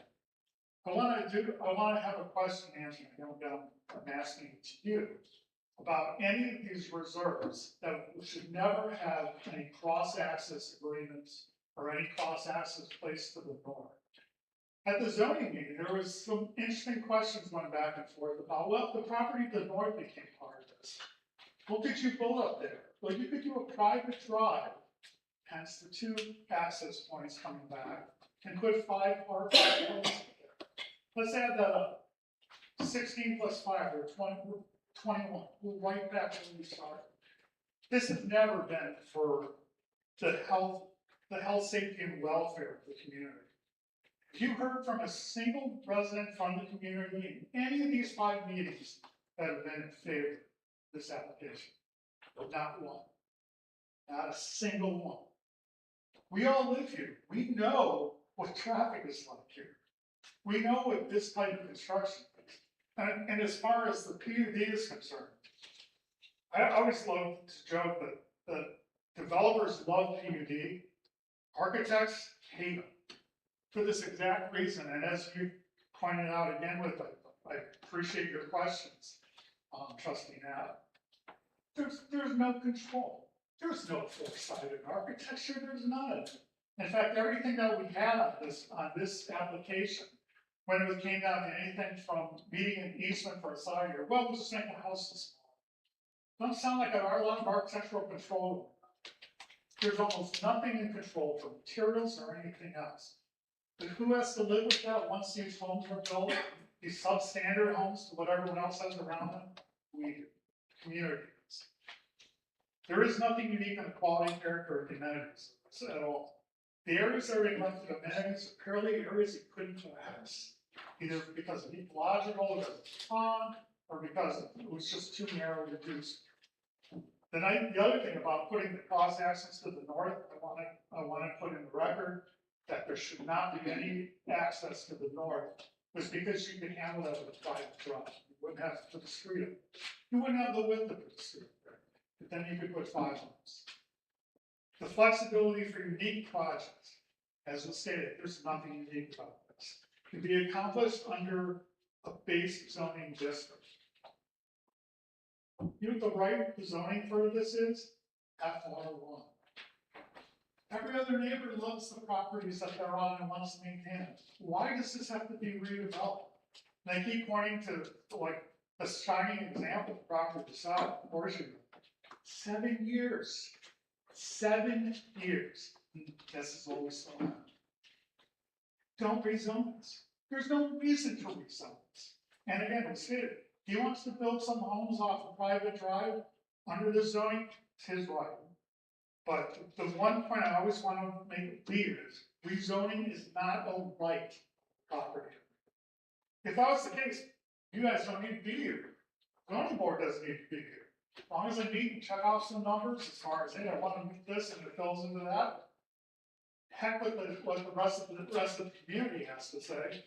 We don't need you guys or the zoning board to protect the community. It's not a right. I ask you again that we need to finally put a stop to this. This is not my 5th. Every month I'm here for the same property because this is bad zoning practice. It's not a right, and this should not be allowed. We respectfully ask you to leave this FR1. It was intended to do. Thank you.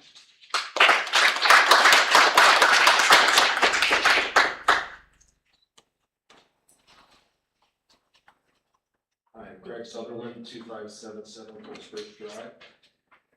I was up here in, I believe it was May, when we talked, and I get a little frustrated sitting back here because I'm listening to basically a show. A lot of semantics, a lot of, we do this, we did that, we complied, we did all this. I came up here in May, I told you I want to address one specific issue. I think the gentleman earlier addressed it pretty well. It comes to safety. You can't in good faith or with an ounce of intelligence look at a plan where we already have a major traffic issue, and say adding one home, let alone any combination of homes, is gonna help a traffic situation. It won't. I came up here in May and I told you about an incident where there was a girl who smashed in because of excess traffic, somebody cutting down my street, where she had to veer off and hit the Colesbridge sign and knocked it down. Fortunately, it wasn't a fatality. And how do I know that? Because that was my daughter's friend. So when I hear things about traffic studies, which is malarkey, quoting 2024, let alone backtracking when he gets up and is saying, well, it was a fall of 2025. Traffic changes here monthly. So to quote something from 10 months ago even is absurd. I don't deal in conjecture. That's what lawyers do. They say things like, in our opinion. Well, our theory is this. I deal in fact. The fact is, that is a major issue. I am directly across the street and to the north of that. And since I was here in May, I've had multiple situations. When I said back then, people are cutting down through my neighborhood because they're so pissed about the traffic. And when I hear things say we did a traffic study about peak hours, whoever's doing that study isn't studying. Because it's happened in the morning time and it's happened in rush hour, where I've actually had to go out in the street with an oncoming car to stop them, to slow them down. Why am I doing that? First of all, residents shouldn't have to do that. Second of all, if I don't do that, do you know who we have in our neighborhood? I know they've never probably driven down Colesbridge. If they did, they would realize there's a hell of a lot of kids, and a lot of pets, and a lot of things going back and forth. We've already had one sign, which I warned you about, and that girl that hit our sign. And now I'm telling you, I had to go out physically in the street and stop people, which is not my job. But if somebody doesn't do it, somebody else is going to get injured. So the theory of, I did a traffic study, just went to the bottom of the retention pond, because it's false.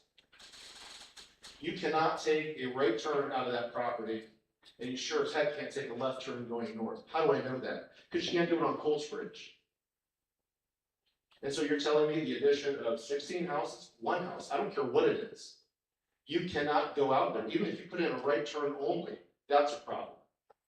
And I addressed the bus situation. Can they guarantee that there's gonna be no children living in that neighborhood? Of course they can. Try getting a bus out of there. If I can't get a car and I have mad people already coming down my neighborhood, are you gonna put children at risk? This isn't just an issue with what they're doing. I'm speaking of something significantly larger about the community that needs to be addressed, and it hasn't. And we're talking about approving these types of things. I guarantee you, and I don't want to put them on the spot, I'm not trying to be adversarial to the plaintiff or the council. But I would guarantee that none of the people besides the plaintiff actually live in this community, and they surely don't live anywhere on Old Street between Orange and Lewis Center. And they can quote code, and just because we've met this and we've met that, I don't care if it's met every code that's in their capacity and for approval. Just because it's met code doesn't mean it's right, it needs to be approved. Anything has to address safety first, and there's still tonight, still, not one of them has addressed how they would keep safety neutral, let alone improve safety in the community by putting this in. This is an absolute denial of this or any other community development until you address safety in this place. And I don't want to be the person that comes back up here in the future event because there is a fatality or God forbid. I don't want to have that discussion. And I think the gentleman did an excellent job of talking about this because when they get done, they go off to their communities and they go do what they do. That's their job, and I respect that, and that's what they do.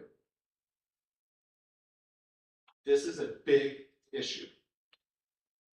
And I don't speak from conjecture, I speak from fact. We need to fix the safety.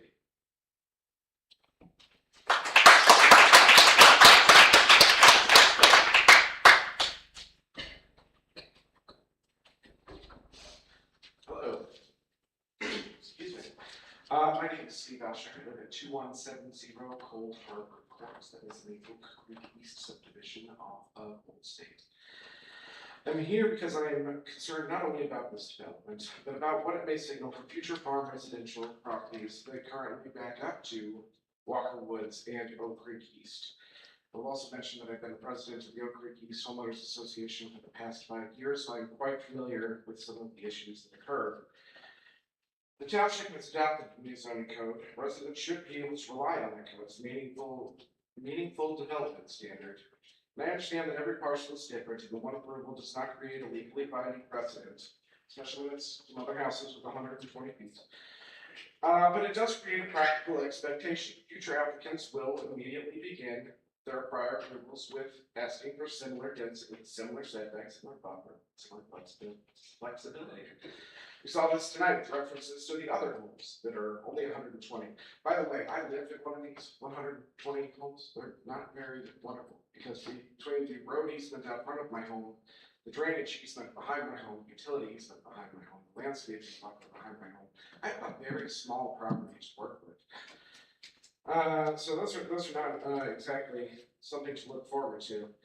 Before getting into the substance of the proposal, I do also want to clarify for the record that there are some issues. Public notice for this meeting describes a 17 lot development, which appears to match the May 8th submission. Township then received a revised package on July 8th that appears to reduce the project to 16 homes, but that package also still contains conflicting references to both 16 and 17 homes. I would ask if we are considering the July 8th proposal tonight, is 7 days a meaningful amount of time for the public to locate, compare, review, and understand the revised planned development application of this size. The revised application also contains conflicting basic information. Some pages of this refer to the property as 690 South Old State, while the development text is 6890. The owner is also identified inconsistently throughout as 6980 or 6890. The acreage also seems to change as well. Some portions will state 8.38 or 8.34. Some of these may seem minor, but acreage affects density calculations in the exact land being rezoned. Some may view these as simple drafting errors. I do not. Public notice, accurate documents, and a clearly defined, cohesive proposal are the foundation of a legitimate zoning process. Details matter because those details determine what the township is actually approving. When an applicant is asking the township to change the legal rights attached to a property, precision is not optional. My greatest substantive concern is the proposed and supposed tree preservation zone. I recently was able to meet with Peter, who is an adjoining property owner, and who allowed me to walk his side of the shared property line and observe the mature trees near the preservation area. That has actually increased my concerns. The existing driveway, which appears intended to become the development road, runs essentially along the property line portions of the site. It's difficult to understand how any meaningful tree preservation or screening could possibly occur when a public road-based utilities, drainage work, construction equipment, and permanent fencing would need to be installed immediately beside those trees. The plan also says that the tree preservation zone is only shown generally, that its final location will be determined later during engineering. That does not make engineering subordinate to tree preservation. It makes tree preservation subordinate to engineering. This is not preservation. This is, I've heard tonight as though there is some brag that we are going to develop one of the last remaining lots. I would argue that many people in this community would say preserving one of those last remaining lots is what helps preserve the character of those communities. Tree preservation also cannot merely mean avoiding trunks. It must account for critical root zones, soil compaction, root cutting, utility trenching, changes in grade, drainage, material storage, and heavy construction traffic.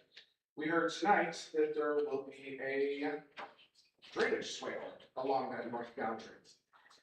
Along that property line are many mature oaks. If you go back into our county's history and our township's history and look at the aerial views of this property, you will see that many of those oaks were well matured in the oldest photos that I could find in this area, which was about 1952.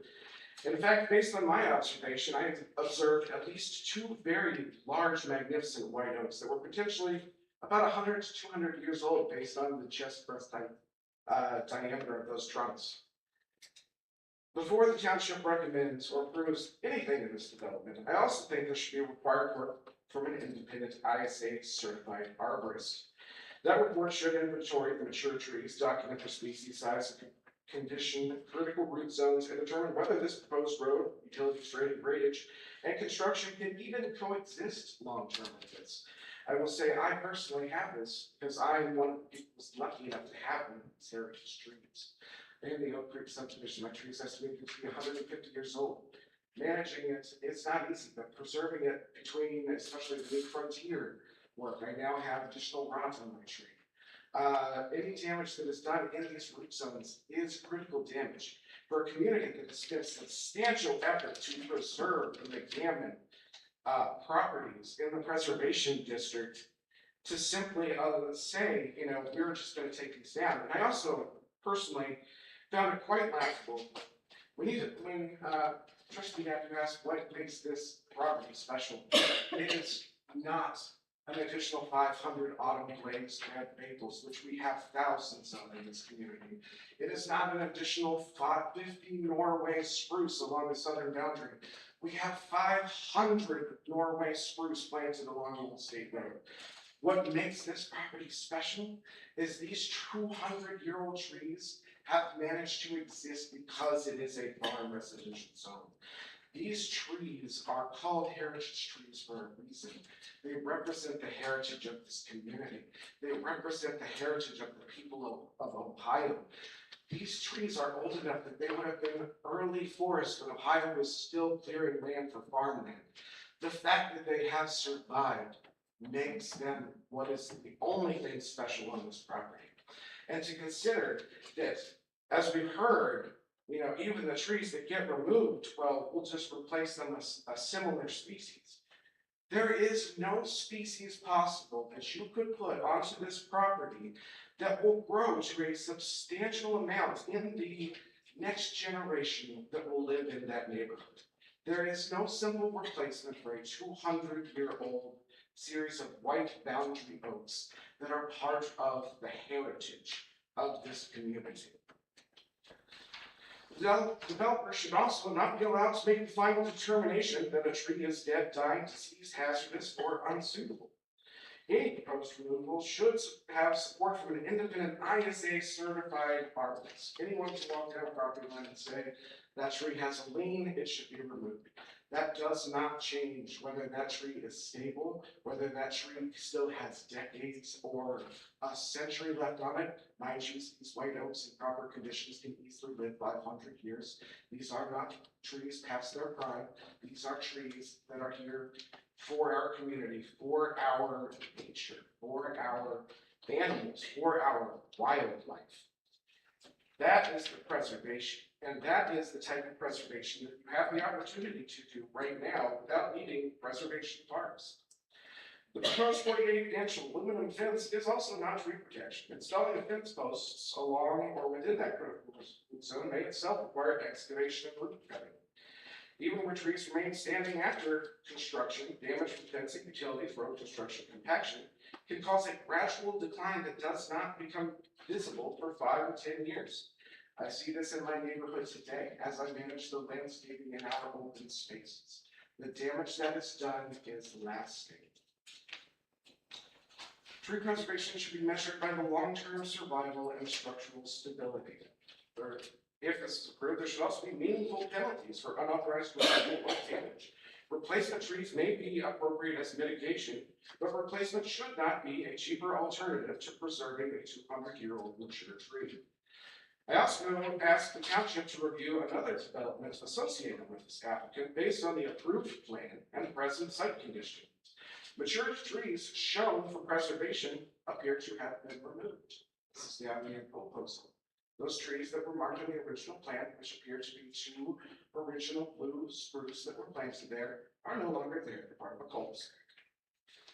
I'm not asking the commission to accept that without verification. I'm asking the township to compare the approved plans with current conditions before relying on similar flexible tree growth preservation language here. I also do want to note a procedural concern regarding the notarization of the application, as it appears to have been notarized by Nicole Wicks, who is John Wick's spouse, notarizing his signature. Public records show that they previously have owned property together before rolling it into a property-specific LLC.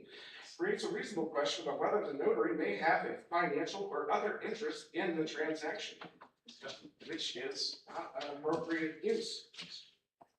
I'm asking whether the township attorney has reviewed the notarization and determined that it complies with Ohio law, and also reviewed the other defects of the application to determine whether the application before us today is a valid application. Because I really hope we are not going to approve something based on he really cares about the neighborhood.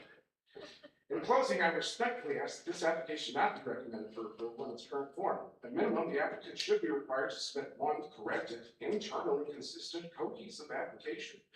Clearly identify the controlling plan set, resolve unit count, address acreage and other issues that are clearly throughout the entire application, as it's been noted, has been consistently reused. The most recent application doesn't even try to type in, it's marked down old. We're just gonna keep doing it. We're going to whittle everyone down until they stop showing up. Orange Township has just adopted the new zoning code. The township should be cautious about immediately weakening it to a proposal whose basic facts remain unresolved and whose most important environmental protections may be changed later at a whim during engineering. Thank you.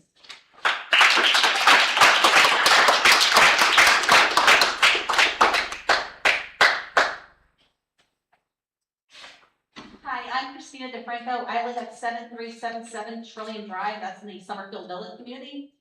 And one thing I just wanted to point out was, we talked about having a possible neighborhood district, and every time it's been mentioned, it's saying how they need more houses. I don't really know why we can't just call that a neighborhood with that number of houses. Like, why do we need to increase the density to get to a neighborhood? And I'm fairly sure it's because of the variance of the setback. I mean, I could be wrong, but I don't think it would qualify for that. And I think that's why he's going for a PUD, but I don't think this goes under base zoning. Base zoning implies that something supersedes this, and I don't feel like this qualifies as a PUD or a unique design. This is a dime a dozen all over Orange Township. And I've also seen my house show up a lot in the 120 setback, and I will tell you, I do not like it either. And I don't want someone showing it for perpetuity for the next 25 years of why it's a good idea. But why I picked that house is the connectivity that the Summerfield Village has with the rest of the community. We have Roe Park that I can walk to. My kids can walk to Glen Oak. We have this beautiful cohesiveness of whoever designed that. I can get to my house from Blue Holly. I can get to my house from Boulderman. I can get to my house from Old State Road from Allen Creek Crossing. This has one way in and out. I also have a turn lane to get into from Summerfield Village, which this is also lacking. So we can't just pick the good and the bad. We definitely have made a way to help the community. I feel like we draw traffic away from Orange and away from Old State Road by having all these beautiful bypasses. This does not happen. It is one way in or out. And I know we've really beaten the traffic study to death, but I also want to point out that, again, they're pulling data from 2 years ago. It was done in June, which is not during the school time. And they also predicted a 1% growth, which I think that even if it was done in good faith, does not apply anymore. He is banking on a lot of Old State Road widening, but we also have to look at Old State Road growing as well. And I feel like all of this needs to be considered when we make these decisions. We don't live in a vacuum. This does not live by itself. We are growing all around it. And I feel like the trustees really need to consider that when they make this decision.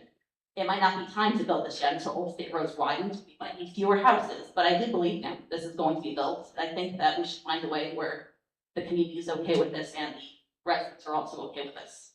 Thank you.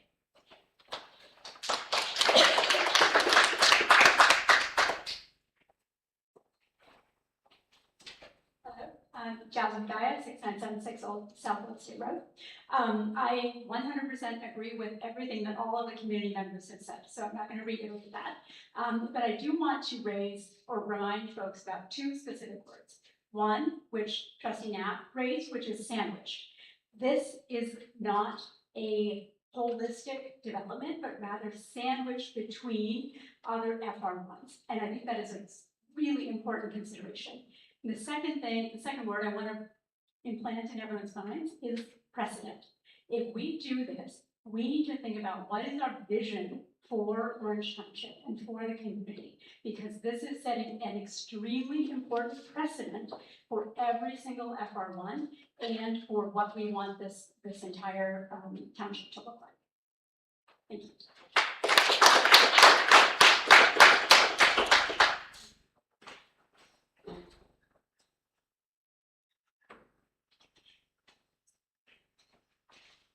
Good evening.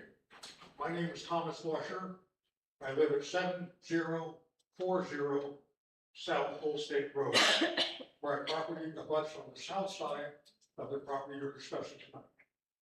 My complaint with the proposed rezoning from farm residential to single-family planned residential or now to planned unit development remains the same as I've stated prior to board meetings.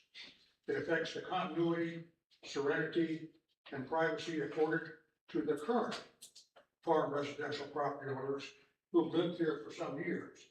I'm a newbie to this group. I moved in here middle of November from 23 years in Fort Myers, Florida.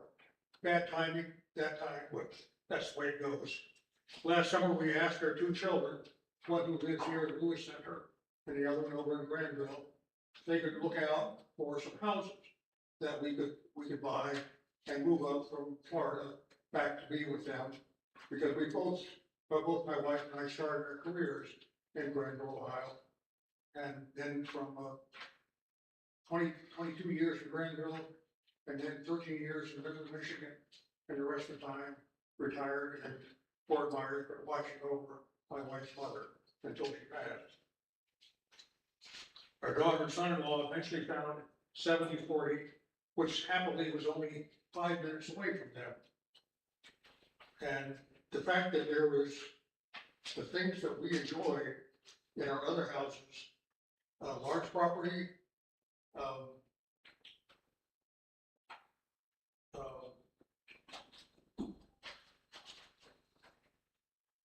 mature trees, and an expansive lawn. This reminded us of our past homes in Granville, Ohio, and Midland, Michigan.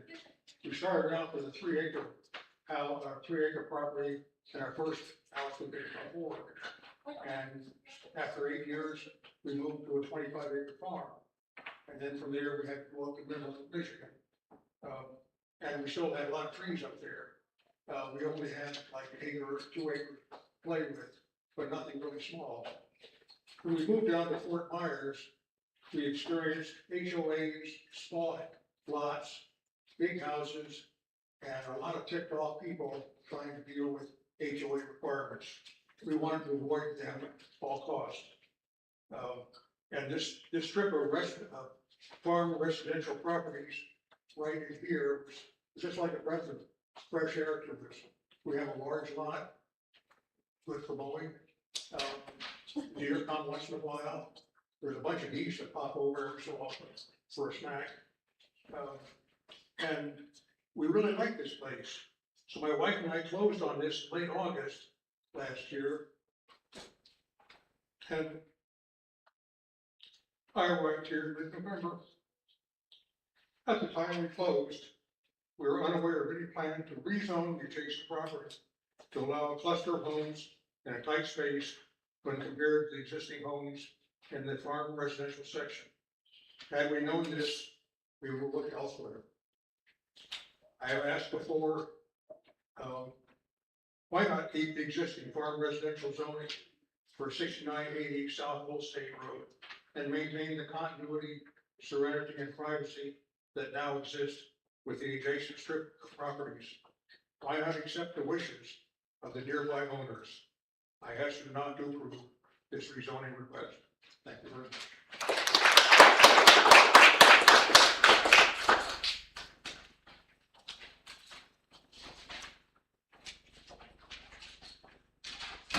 Hi, my name's Matt Everly. I live at 6,000 North Road.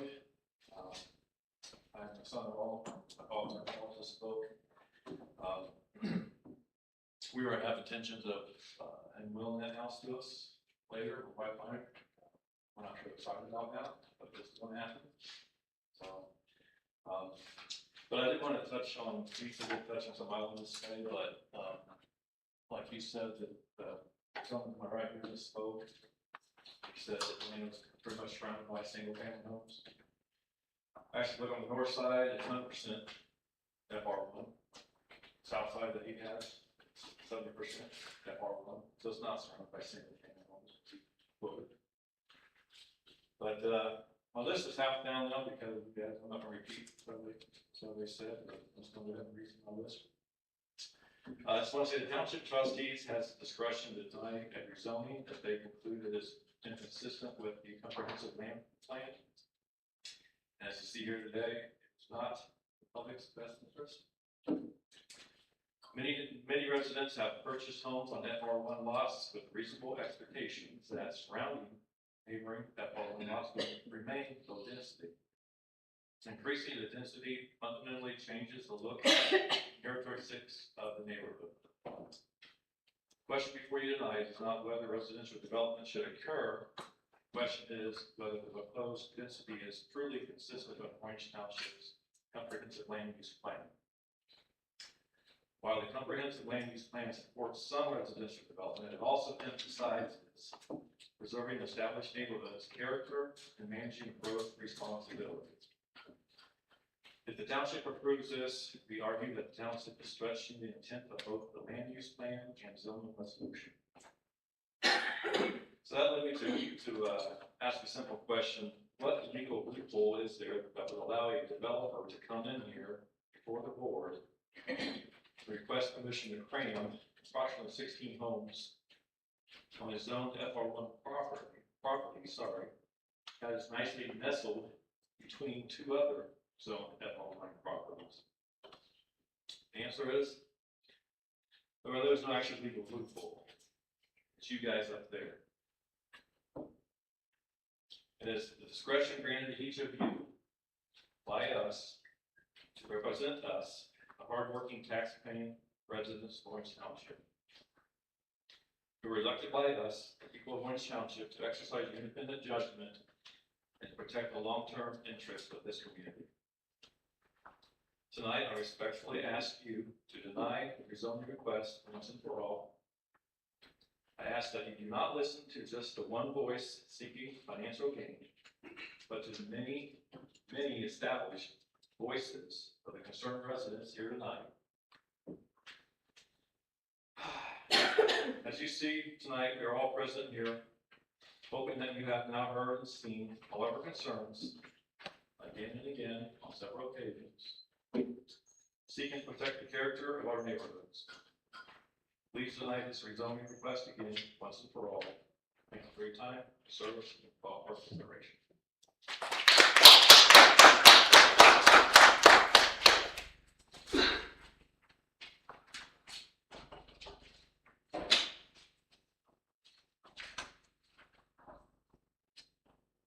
So I'm just going to move this up a little.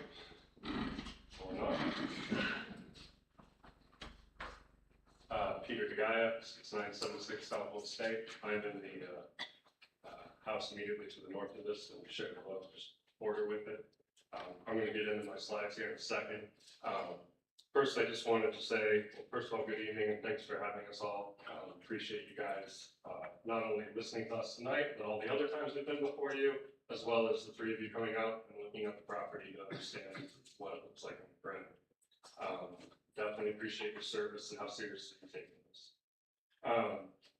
On June 9th, recently, the Orange Township Zoning Commission denied this application and for good reason, and I'll quote them. "It's not in the interest of public convenience, comfort, prosperity, or general welfare, or sufficiently in accordance with the comprehensive plan," end quote. I agree with that wholeheartedly, and I will go through several points related to that. First, before I get into that, though, I'd like to talk about two things that have happened since that meeting to the property in question. First of all, this one I don't have a slide for, but this FedEx truck wrecked in our, right where the driveway is supposed to be for the new property. So this is between my house and their house, their driveway. driveway. So this blocked Old State, this accident, for 3 hours on a Friday afternoon. So I don't know if any of you were trying to get down Old State, but I had several friends texting me saying, what the hell did you order from FedEx? That caused this truck to, go off the road here.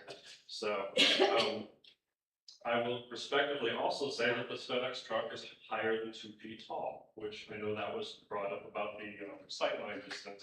I've also had a garbage truck hit right in front of my house during daylight in the middle of the day.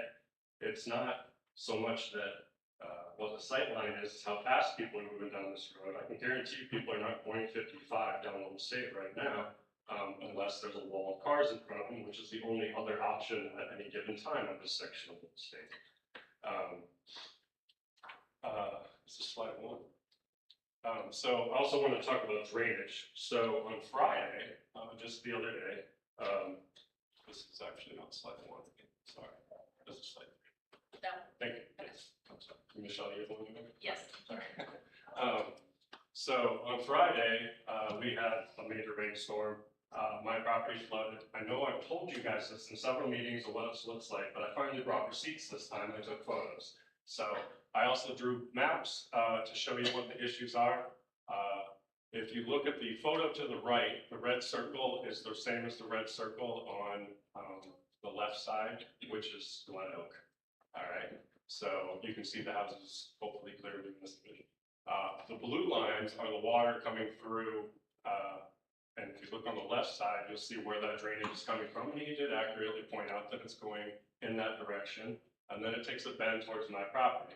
You'll see a little yellow triangle there, which is where I'm standing when I took the photo. So I believe it was Trustee Faust pointed out that there's currently drainage on this plan, but not on those 3 back lots. I would respectfully request that the drainage lines be extended all the way to the corner to stop this water that's already coming onto my property. Nothing in this plan addresses that. And it's certainly going to be an issue going forward when I have more properties draining onto it with better slopes.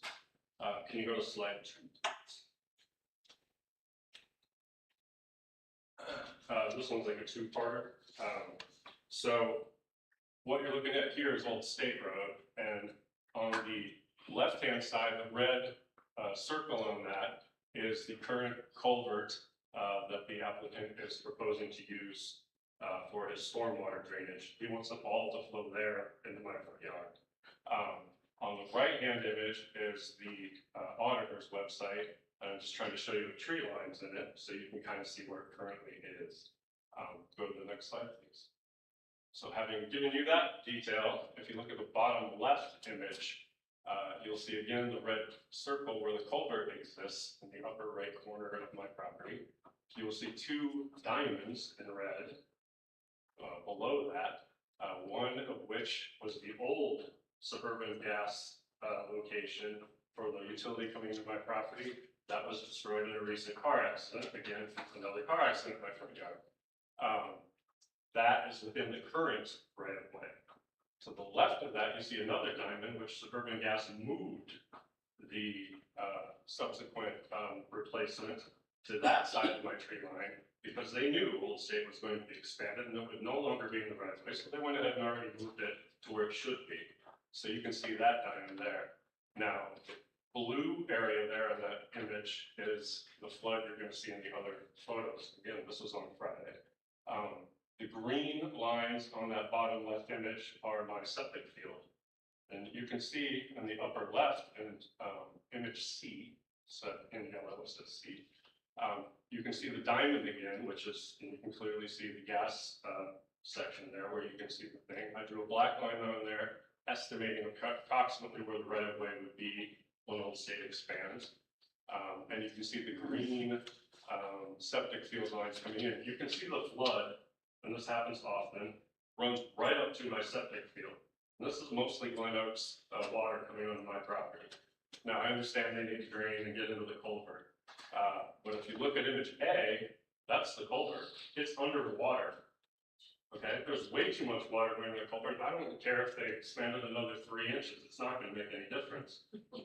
It never has made a difference. And what's going to happen is You can see again on image C where the flood's already up against my septic field. What happens when I add a whole nother subdivision's drainage at the same exact time that Glen Oak is doing this to my property? And we move it back 30 feet. Can you imagine how much my septic field is going to be buried underwater consistently after that? This is causing real harm to my property. It's right on the edge of it right now. I know Soil and Water complained how Glen Oak was done. I have no, concept or reason to believe that the engineering office or Soil and Water, anybody's going to be able to fix this problem. I think it's just going to get worse. And I was lied to when Glen Oak went in. It never happened properly. And this is what I've been dealing with. So I would please have you take into consideration that currently his plan, if you, go back one slide. Currently his plan is to bury it under the road that's about to be expanded. He doesn't actually show you a plan for how this is going to be drained, because where I put that red one on the left, that's his plan, is underneath Old State in the future. So where's the culvert going to be? How's he going to drain? Is he tapping this straight into it? Is he surface dumping it next to my septic field or on top of it? I brought this point up every single meeting. This is the first time I've been able to bring photos and map to show you what I'm talking about. I know you've heard this before, but now you can see it. I don't want to go through this anymore, and I certainly don't want my house being,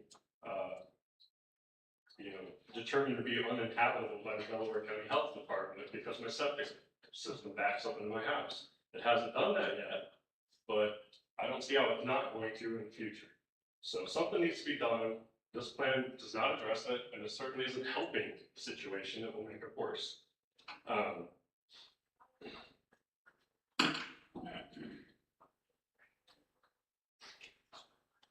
The pond lining, the current pond that you see there on the right, leaks underneath the driveway and onto my property's subsurface. And I know John has spoken about, possibly lining that with clay and whatnot to make sure that there's proper lining in it so it stops doing that. And I would appreciate that if that is the case. However, there's nothing in his plan that addresses that. Trustee Faust also asked what happens to all the water in there when you do this, digging out of the pond. Well, I can tell you what's going to happen to that water. It's going to end up on my property because it slopes towards my property right now. There's no plan for it other than to let it drain onto my property. So I would respectfully request that we don't do that. There are no specifics on, so we're kind of done with these slides. There's no specifics in his proposal what happens to the screening to my property. There are detailed number of trees, the size of the trees, the types of trees to the south of the property line is, but there's nothing in mind. It's sort of a trust me bro thing where it's like, we'll work with the neighbor. Well, that's fine, but why not have specifics in here? Why not have something that we can actually enforce? I'm not going to trust the traffic since that was already brought up. PUD code does require that it's unique. I think everybody's pointed out that there's nothing unique about a cul-de-sac with subdivision housing on it. I will say what is unique is the current use of this property. We've been talking about the reason for the PUD should be to help diversify the properties in Orange Township. I would argue that the current use of it is the diversity in Orange Township. FR1s are being extinguished. We shouldn't do that if we want diverse housing. We should keep them. There's nothing stopping him from developing this as an FR1 and putting 8 houses on it, 1 per acre, and there's nothing none of the neighbors would even complain other than, some drainage issues or whatever, but we're certainly not opposed to that. Nobody's saying he can't develop it. We're just saying we don't think he should be rezoning it to this. There's also nothing about this plan that cannot be accomplished under a basic zoning district.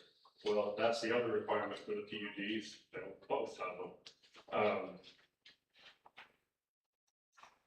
The attorney here tonight said he wanted to make sure that we're upholding the Orange Township zoning code. Well, I agree with that. Let me go through some of the parts of the Orange Township zoning code besides just the PUD. So it clearly says, so the zoning code does not give you, the board, permission to approve a PUD when it is close enough to the comprehensive plan. The actual standard is meet or exceed the comprehensive plan. That's what it actually says in your zoning code now. So if you look at the zoning code, the comprehensive land use plan, and I happen to have it with me here tonight, You know, the folks there that gave the presentation did a great job. However, they spent a lot of time on, you know, sub-area 10, right? That's one page of the comprehensive land use plan. There are 159 pages in this plan, not one. So how does it compare to the rest of the pages on here? Well, I'll give you a couple more examples. Again, you must find an affirmative way that it meets or exceeds the comprehensive use plan. So the standard is meet or exceeds. Strategy T-2.3 clearly says that it has to be, there should be less dead-end streets and more connectivity. Well, I mean, it's not up on the screen right now, but everybody here knows there is no connectivity. The gentleman from Coltsbridge that was here to talk before talks about you know, how hard it is on his street, how the traffic's being diverted. Well, they have connectivity in Coltsbridge. He's able to get out the backside. They don't have to go on Old State. I'm sure they prefer it, but he doesn't have to. These people will be forced to go on Old State. There is no alternative. There is no other way in or out of this. Comprehensive Use Plan Strategy NR-1.4 also talks about the continuous open space requirement. His open spaces, as you can clearly see on this map, are not continuous. And I respect, and it talks about 20% being continuous. It's clearly not. So again, failing again. Look, and this proposal is in the middle of an existing, long-established FR1 neighborhood, all right? We are all here to tell you what you've already heard several times. This is not the end piece of our neighborhood. This is in the middle of our neighborhood. It'd be a different conversation, perhaps, if it was the end piece, and this is some gradual thing that was coming in from the ends over time, slowly, naturally changing in development. It's not. It's in the middle of us. Please don't do this. It doesn't comply with the Orange County zoning code. It doesn't comply with the comprehensive land use plan, and it floods my property in multiple places and will make it worse, not better. Thank you for your service. Please, I urge you to deny this again. Thank you.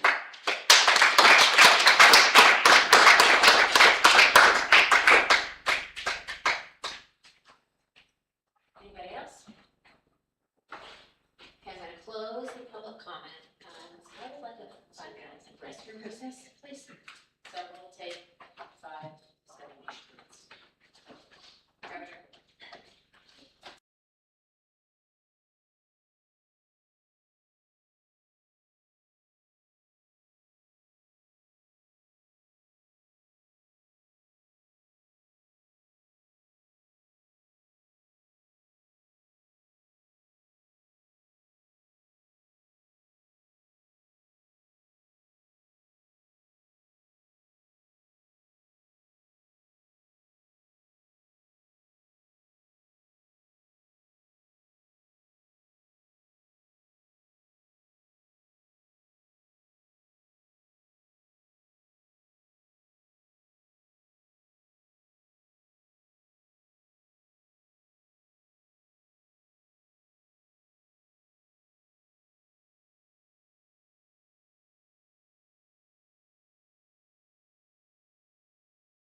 Okay,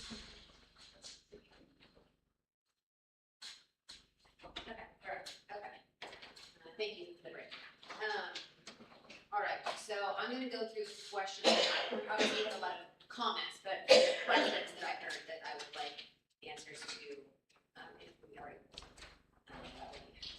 And I think Mike has some as well. And he's- yeah, okay. So, Mr. Ross, our second person, talked about pond, when the roads widened, with the South State widening, his impression was that the pond was going to be shrunk from a surface square foot in all. No, in fact, if I may speak to that, when free needs Mr. Rich to answer questions, he's happy to do so. The pond has been designed with New Old State in mind. In fact, and you know, I certainly am saying that Mr. DeGuy, the drainage will actually be greatly improved from the present condition. So the pond is sized in place in accordance with South Old State going to a 5-lane road, which will include a turn lane, by the way, to address that concern. That center turn lane, right? Say again? South and State widening on the center turn lane? It will have a center turn lane, correct. And so those concerns are absolutely considered and addressed in this plan. Okay, so obviously we're designing back to the drainage question from a now and then a future. Correct. So what I just heard you say is it's gonna take into the future. And then also like, tell me what's gonna happen. Say, right now, the South Old State widening says maybe 29, 30. What if that's 2035? Like, So for the drainage, which if we started from the rear of the property there, most of that water goes around there, but I mean, if we need to take a closer look at that and provide that wouldn't be a problem. But you know, the information I have is that the drainage goes around the property, but I mean, there could be an error in the survey which can be checked. But the drainage out there that he was talking about on South Old State, that's supposed to be remedied by the county. They're supposed to actually extend the pipe, and they're supposed to make a larger pipe. Right now it's a 21-inch pipe, and they're supposed to make it a 24-inch pipe. Not only that, they're gonna have a catch basin there with, and there'll be a curb inlet there at the curb, and there will be a catch basin behind there, closer to his property to be able to drain. So, I mean, I don't know exactly what the problem is, what's causing that, why it's not getting down that 21-inch pipe. But that 21-inch pipe is sized properly to be able to take care of the 10-year storm. And, but I mean, there's some reason why there's some kind of, that he has a ponding to show.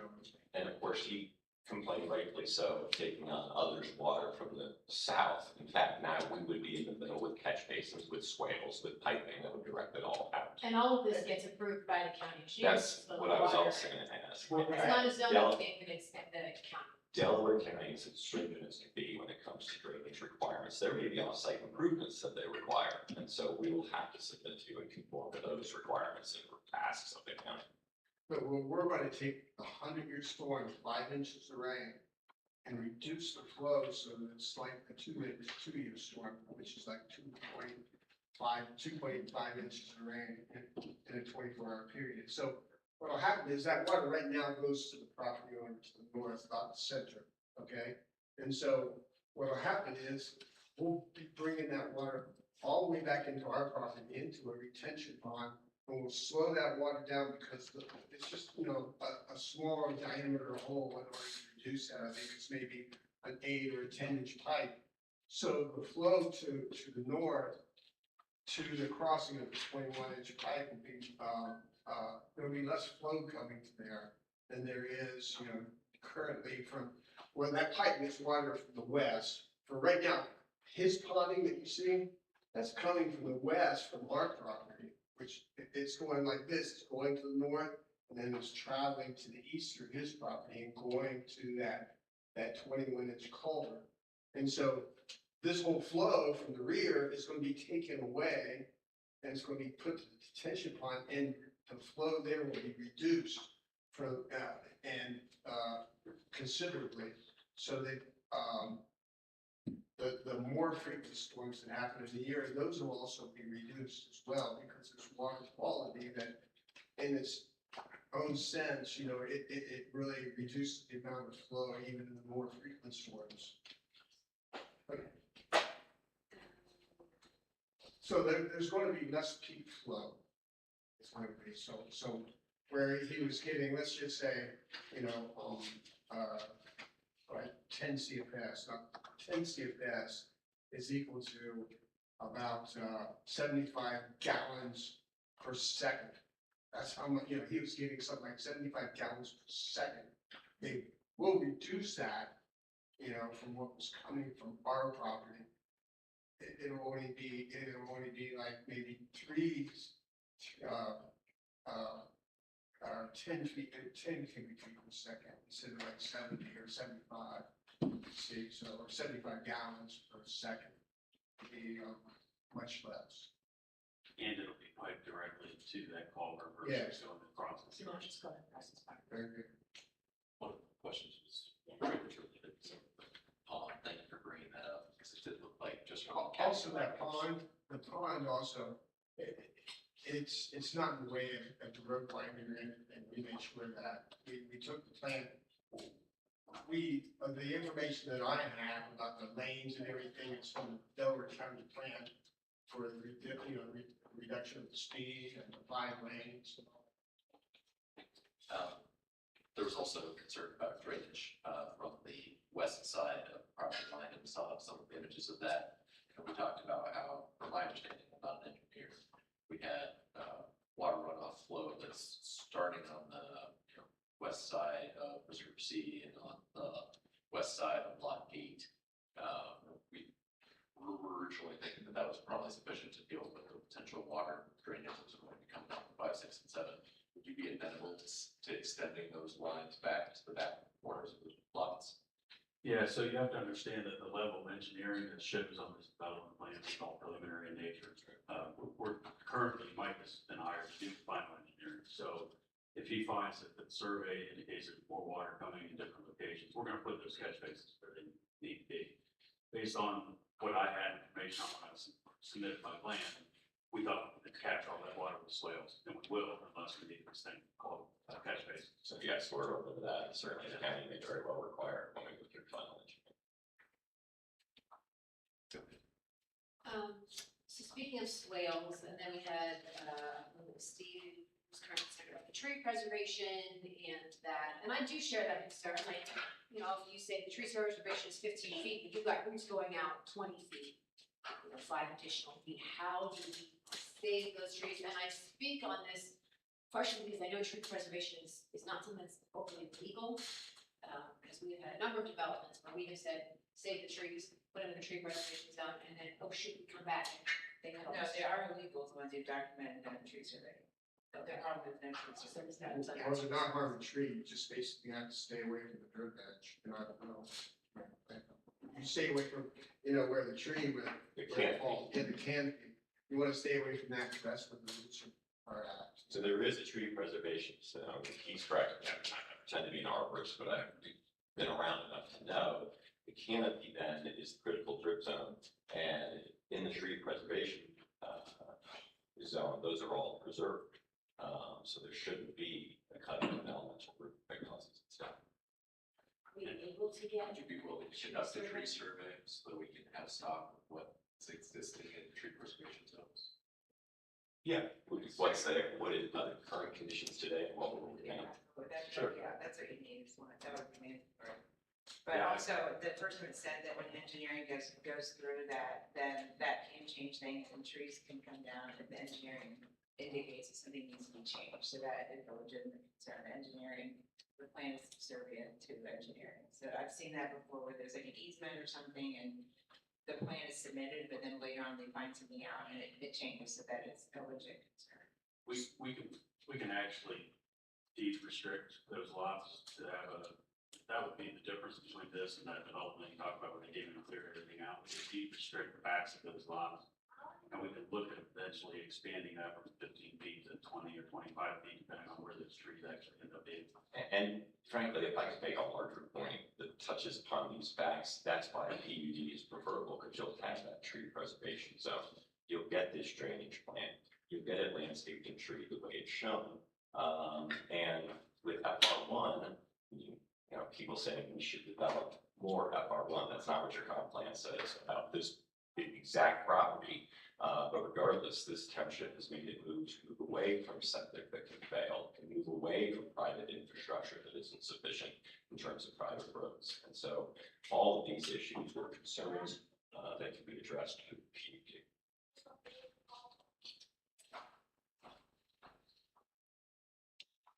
Screening, Peter referenced this kind of a generic screening detail, like up where the road kind of abuts his house.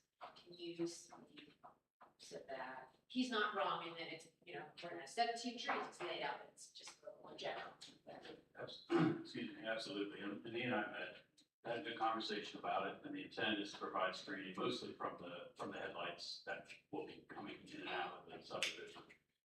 Without having done a study to see exactly where that's going to be, that's why I put the language the way I did.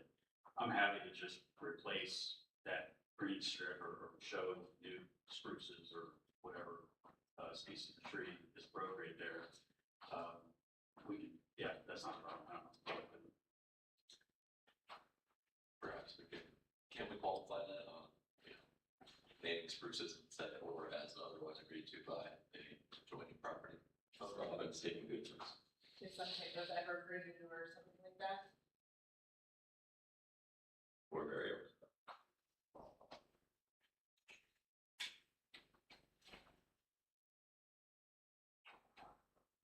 Oh, someone talked about a concern with, just so the community's aware, that when the Orange Road underpass is being done, my understanding from our conversations with the county engineers, that there could be continuous traffic all across the Orange Road tracks. So my understanding is it could be temporary road, for all of our cars, then we'll go closer to that water tower and kind of circle around. So there should be continuous, now I can't say it's gonna be every minute of every day, east-west connectivity when that underpass is done. Now, will traffic be affected on South St. of course, because that's construction, but. Yeah, that was part of the deal that they, exactly, we showed them for 2 years, so. Doing a temporary crossing. Correct. And then obviously, people aren't wrong, traffic is an issue in the area. 16 houses compared to the 500,000 driving down Southwood State. Safety is an issue. I live on Walker Boulevard, which is the connector street where people cut through from East Powell to Orange or vice versa. They zoom by. Again, it sucks. If it's helpful, I can make a few points about traffic. Simply, 15 new homes, you're correct. It's not even, it doesn't move the needle, and that's why there's no turn lanes warranted. People talked about an outdated traffic study. In fact, it was prepared in late 2025. It's not just dictated by the developer. The county sets the parameters by which that study is conducted, and it was conducted on a proposed development that had 50% more density, 24 homes versus the 16 we're proposing, only 15 of which are new tonight. And even then, there was simply nothing required as a result of this very small incremental increase in housing. One other thing I guess I would want to bring up in regards to that, I'm sorry, I forgot the microphone. And I also heard from a couple of residents who are concerned over just having one entry. If you kind of go back to the presentation, sub-area 1, that sub-area 10, there's approximately 1,248 houses in that sub-area right now. 15 homes represents 1.2% increase, essentially. It's a very small addition to that background traffic. Nobody's denying that there's traffic issues now. That road is projected to be a 5-lane road with a 7-turn lane. And on the 2 entrance issue, so when you look at that, and I do understand some of the comments, when you look at the area as a whole, and you look at a lot of those developments, a lot of them have multiple ways out. They're all interconnected, right? But if you break that down, 1,248 units, there's 8 total access points from the various different roads. So that's 160 homes per access point. We're talking about 15 homes on this access point. The access, the way that it's designed, is more than enough to handle the traffic that would be coming out, you know, those 15 new houses and 16. And of course, that's important to keep in mind, fire department, good with this, public safety, good with this. 5-lane road coming out front with a dedicated turn lane, that could cause one to question the FR1 character of the area in any event. It's a very large roadway, I assume. And fire code does mandate that if you have 30 homes or more, then you have to have 2 entrances, but obviously. Correct. That's. And I'll reiterate that I've said before, we have a second access that goes one step to our property, but we don't have that. Typically, the county does require that. They just didn't do that in this case. And then as it relates to safety concern, I think I haven't directed Mike to do this, but we're gonna widen that pavement out at Old State 36 feet. So there's actually gonna be 3 lanes there. If there happens to be an accident there, that gives people plenty of room to come in and out, still around an accident, or at least in and out, if the accident were to take over 2 lanes. Yeah, but that's 150 trips per day, correct? And what has been anticipated from this neighborhood? Generally, it's 10 units or 10 trips Per day, I think that is, I don't know if any other, when I visited the property in the morning, like 10 in the morning, I could barely get out of Mr. Guy's driveway when I went to a few months ago. Just for one car to get out, I really can't imagine 150. I mean, I think that with no other alternate way to get out, I think what's gonna happen is you're gonna have, just a sec, you're gonna have 15 angry residents coming or 30 in a few years yelling at us as to why we don't have a traffic light. Boy, I can't imagine that many cars coming, I can imagine cars, teenage drivers wheeling out, people trying to get to work, upset, angry. It's very, very tight. And it's so close to South Old State and Orange. It's a very dangerous area. Just so it doesn't sound so drastic, when you have 150 vehicles per day based upon 10 vehicles per lot, what you really have is in a peak hour, you only have 15, not 150. I mean, that's over 24 hours. 24 hours. Oh, yeah. Well, So you would have 15 queuing, but they would be queuing right in right? And also Yeah. coming in. But I think as one car, it took me at least 3 or 4 minutes to get out. I mean, it's hard. And a lot of these other developments that you're talking about, some of you have traffic lights. There's no way to put a traffic light at this location, or Knoll has very similar issues. I know it's That a would very. create an unsafe condition for that would create an unsafe condition for South Old State. Yeah, it would. So I do have still concerns about that. Those were questions. There was another comment, question related to the sidewalk and why it wasn't extended on the north side, eventually tying Old State as well.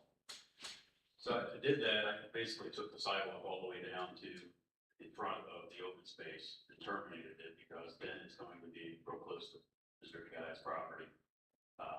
I'm happy to extend it all the way. I thought that it would be best. We still have the one access on the south side of the road that's going to connect to the public sidewalk. And I thought it'd be better to not direct pedestrian traffic in front of his property, but We'd like to see a crosswalk, for instance. Certainly like sort of on the pavement, sure. yeah, that might present its own safety issues though. So I'm willing to extend it. I actually did that because I thought that was going to be preferred by the neighbor. I just foresee that eventually if when South Old State is widened, that there will be sidewalk or multi-purpose trail. I think it's multi-purpose trail on the west side. The sidewalk on the east, on the west, and multi-purpose on the west. I'm sorry, excuse me. Sidewalk on the west, multi-purpose on the west. So that people will be eventually trying to cross this entranceway to this neighborhood to continue further up South Old State using that sidewalk. So if there's contiguous sidewalk either through the neighborhood or there's some safety parameters put in place for that eventuality, I think that would help not only with some safety concerns about pedestrian access there, but maybe hopefully getting people to slow down as well. Now, I do want to remind you that we did, on an earlier application, we had our connection through our open space to that, walking trail within Summerfield Village, but they were pretty vehemently against having any connection there, so our only connection is physically is gonna be out of the open space. I mean, what if each of those lots or surrounding decides to individually zone their own little subdivision? So you could have like 8 little subdivisions all trying to come in and out. Which lots are we talking? To the north and the south, all the urban lots surrounding it. Well, they have to follow the same guidelines that I have to follow here in the township. But not only that, they would have to have spacing, you know, for a major collector, there's spacing for, required for, you know, so in other words, you wouldn't be able to get access to the lot to the north, to the south, you'd have to be, I don't know what it is for a major arterial, but, for collector street, it's 375 feet to the next intersection. So you couldn't have another road go in there, I mean, by current county standards manual, you couldn't have it go in there except as for what is required. And it's worth noting that the lots to the south are actually a platted neighborhood, tall pine acres. So they would have to get a plat amendment there as well, potentially deed restriction though. What about Mr. Guy? His is not. And how many, so what if you wanted to make one street with, 8 houses and come in and subdivide? Could he have his own subdivision also? He would, that's one of the reasons we're providing access if that were to happen, but he currently has, a driveway curb cut there now, it's certainly well. Right, because I'm just saying, these are, different. Yeah, for a road, though, you would have to have certain requirements, you know, access management, certain access management, you know, that you Which can't. could be required by the engineer because Yeah. Mr. Ricks is preserving access. And not only that, from a traffic light, I think it's, I'm glad to ask, Mr. Stanley, yeah, but I think it's 600 feet 600 feet for what? for spacing. What's the spacing for the traffic light? You got feet for an intersection? Not to put you on the spot. Sure, I think it's worth it. I don't have. I believe it was, I mean, we were working on that for, when I was working in the county, it was, we were looking at the spacing from, up on 36, 37. But I mean, there is some kind of spacing you have to have. You can't have, you know, a road coming into your left turn lane and your, you know, or your right turn lane, you know what I'm saying? So I mean, so in other words, you can't have so many curb cuts. I mean, there's not another road here, to compare it to, but as soon as if the road goes in there, there's a certain distance that you cannot put another road in. But so if his properties, I don't know, 4 acres, and he wanted to put in, he wanted to use the same PV and develop a tiny subdivision of 8 homes, he couldn't put a road in there to do that? Well, it depends on access management. Mr. Ridge is right. Mr. Wicks is providing connectivity as part of his plan, though he has no intention of using it for that. The county may very well require that Mr. Guy, who I heard tonight loves his home and his property, but to find connectivity elsewhere depending upon density. Where is the connectivity out of town? It's in reserve space. Yeah. So I mean, that's the purpose of the reserve, is to be able to be like. So even though you didn't want it, you're still providing it? We'll take it out. It was Really, and frankly, it addresses your concern, but it, lets it down. So then all traffic would have to enter that his tiny subdivision using reserve B, that was what would be required. I don't know what the county would require. I'm just saying it's possible that it's providing connectivity. I think John or Mike is right, but there should have been a stub to the south, for whatever reason it wasn't provided to our property. Today, it certainly would have been. A step to what? A stub street to our property typically would have been required for the subdivision to the south. of course. Yes. Typically, you know, the county requires that all subdivisions, you know, they require connectivity and the people generally are opposed to connectivity. You know, this is what happened in the township with, Worthington Hills, you know, and Lock Logan. People connectivity is fine on paper. I mean, and I support connectivity, but people actually in real life, they're opposed to it, yeah. So you're saying that you thought they would require connectivity from the Summerfield Village? Today they would, they didn't then. I think also the bigger picture is before anything would happen to the property to the north, they would have to come back and go through. They would have to come back and go through the exact same process we're going through. And we talked a lot about, kind of the width of this property. Ms. Knapp, you mentioned that, how wide is this property? When you look at the width of his property, it's significantly narrower. There isn't enough width there to get a public road, a cul-de-sac, and additional lots there. And it's just a physical limitation of Yeah, the most property. of the properties are combined, so basically if this gets approved, then he's pretty much, it'd be hard for him to ever develop that in the future. Correct. Well, with the public street. With the public street, correct. Right, so you couldn't really ask for the same thing you're asking for. I mean, it is very small, but I tried to provide access so that it could happen. well, it'll still be there, wouldn't it? Well, Yes. helps take it out, yeah, we're planning. Well, what would you, what do you mean take it out though? It's still just gonna be there, right? I mean, it's in the easement. If we plat the easement, there'll be access, yes, Yeah. if you, but I'm hearing conflicting It reports. can't, I mean, can it hurt to prevent an easement? No, we put it in for that reason. Yeah, it doesn't affect anything. Okay. I mean, other than, no one has to use it, right? It's better to do it than I think not to do it, but Okay, it's, we were just looking for that I kind of. think, yeah, no, I would take it out. And I am, are you giving? No. Do we have a question? Did we miss questions? Peter had his hand raised for some additional drainage questions, but I also wanted to touch on it after. If you want, if the board wants to open, we did put a similar comment that if you want Up to. to the chair's Yeah, discretion. did we miss, I think we missed anything, maybe not for additional, but did we miss anything, or, because that's the thing, without having back and forth, I think the stuff gets messed, right? Peter, was it something new that you needed to add? It was just, contradicting what one of the folks just said. Well, we're happy to stay afterwards and have that discussion. Yeah, I would just offer, for what it's worth, to just try to tie up any loose ends. Mr. Hunt offered you this sheet of what he says is the law of Ohio. He opposes development all over central Ohio. This exact sheet has been rejected over and over again by communities like Orange Township. He told you that pursuant to 5/1902, trustees may regulate zoning by resolution. That's in order to enact a zoning resolution, which is done here decades ago. In fact, 5/1912 says that you shall follow your zoning resolution. Likewise, his objections are based upon flawed density that no longer exists with this plan.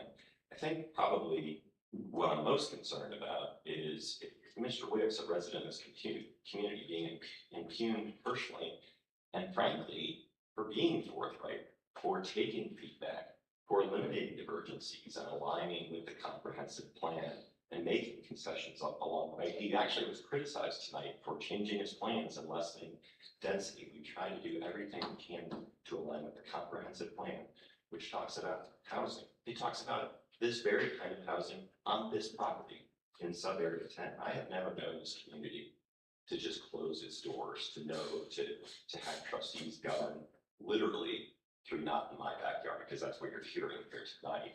And instead, trustees take an oath to uphold the code, to follow the comprehensive plan, and that's what we're asking you to do here tonight.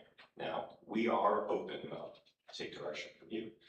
We're open to tabling or requesting a table if you want us to provide more fulsome responses to the objections we've heard tonight, or a revised plan that deals with the extended sidewalk, or you can make them conditions here tonight.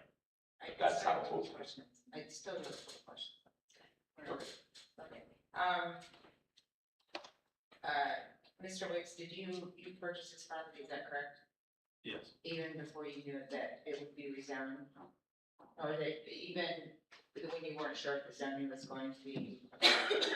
Yeah, I purchased it because I thought it was a good development piece of property. In consultation with your comprehensive plan code. And I still have to go through zoning, Right, but that was with the existing code that time, and then it was with the proposed code that was not passed at the time you purchased it, and it changed later. Or the proposal changed to slightly restrictive, more restrictive code. Yeah, I mean, realistically, my proposal changed as the code changed, as the draft of the new code kept changing. And this final version falls within the code completely and within the comprehensive plan. Right, I just think it can be risky sometimes to purchase a property before sometimes people purchase property like in contract until it gets zoning and approved, you know, it's kind of somewhat. That wasn't an option and it was a risk I took. Frankly, may not do again. Yeah. Now, I still do have the concern, I do think that this is a different kind of development than we have in the township because it has no connectivity, it's just all by itself. It's just a little, you know, a thin little subdivision, it's just different than the typical development in this area, even if it does mirror some of the side here or some of the setbacks and densities and things. But, it's just a very small and unusual, in my opinion, subdivision, so. And respectfully, when you look at 10-1, 10-2, and 10-3 of the comp plan, 10-4 and 10-5 don't apply. For sub-area 10, I heard the gentleman quoting some language from all different sections. This is literally related to this sub-area. Undeveloped area, 21 acres. It's this property and one other. And this township has said what they want, and we fulfill those. So that's should be kind of the true north here for development in this area. I did want to point out too, there's a subdivision called Woods Across Creek, which is on East Orange Road, just to the east of South Old State. And it's a single cul-de-sac, I think it's 23 or 24 houses on I it. believe it's more acreage, but I beg your pardon? it's more acreage for the whole subdivision, but yes, it is a single street cul-de-sac tenant that we cannot get out. And Julie, our legal counsel, is it, is the land use plan, do we have to adhere to it? I thought it was a guide for development opportunity. Your comp plan is an aspirational document, that's correct. Big guide, it helps to guide the decisions and the applications and requests from the zoning. Right, so it's not like the zoning code that is pretty much hard and fast law. The comp plan should be a guide to help you interpret and apply the zoning assumption.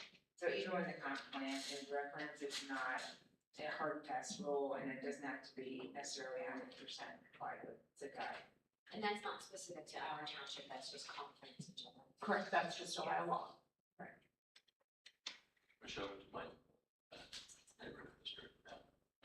So we had previously received, I believe, when Mr. Brooks was considering submitting this plan that we have before us, a draft of a neighborhood district. So the plan. I don't approve of plans that have these kind of stub roads, which is the one cul-de-sac going to the south of the state with all the traffic concerns that have been addressed tonight. But we can't unfortunately make our decisions for zoning based purely on traffic. And one thing that I do appreciate about the plan that we have before us is the control that has been mentioned, and that we have the ability to request, connectivity with the sidewalk to ensure that we have guardrails around tree preservation, and that we're discussing a proposal that's 16 units to comparatively be 19. So there are options for developing this property that are at a higher density, and I'm certainly not in favor of that either. Is that a 2.5 units an acre? Yes. This, my understanding is this completely matches the zero, like it matches the straight zoning of the neighborhood. It would match the straight zoning, but it's, physically, we wouldn't be able to get 2.5, it was 2.38 units per acre. So it's less. So we would have 19 fully compliant neighborhood zone lots. So this could be built instead, you would propose, this could be built under the neighborhood. This was what I was referencing earlier, trustee Knapp, that I would assume is not preferable given the neighborhood to the south, some of the objections I've heard tonight, and that what we put forth addresses those better.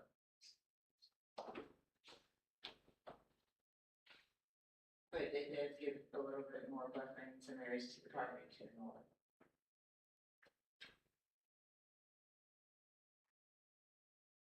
This application or drawing on the screen is obviously before us tonight, but I think it's worth consideration in the possibilities of having less control of the plan we have in front of us. Yeah, Yeah, so basically the difference is the PUD allows more flexibility and some negotiation, but if it's straight zoning and it meets everything, it pretty much has to be approved. Because this one drastically affects the property to the south. Amen. Yes, and frankly, if we went straight zoning, it would affect both properties to the north and south with a very unappealing development. So What do you mean by unappealing? because it could be developed privately, essentially as of right, with a less appealing, you may have less houses, but you're not gonna have a better layout, you're not gonna have the drainage issues addressed, the Right, well, landscape. you have to address drainage. You can't negatively impact the abutting property. True, but we are solving problems here. I understand and heard loud and clear, right? So we're gonna work with the county, and it's gonna be a much better situation in the active versus FR1. So sorry, so if you go with FRN, that's gonna be less appealing, is that what you're saying? Oh, sorry. Yeah, I thought you said So this sorry. too, okay, that's what I thought too. So you're saying if you went with FR1, it wouldn't have to even come for the zoning commission, if it was 2 units, right? Approved administratively, correct? We have to, if it complied, Yeah. no divergence. But then if you came back with this plan, and then this is a straight zoning, and it meets all the requirements as well. We made the considered decision to just go forward with what we think is a better plan. But certainly you would not want to developing an FR1 plan that it's not appealing, would not be very, would probably not sell a lot of houses. Oh, it's saleable, but I don't think that neighbors and residents would like it. And it's one of those careful what you wish for, because what can be done as of right, they have no say. I mean, you could bulldoze the whole property right now, is that correct? As you own it right now, you could just Clear cut it. clear cut it, yeah, you're right.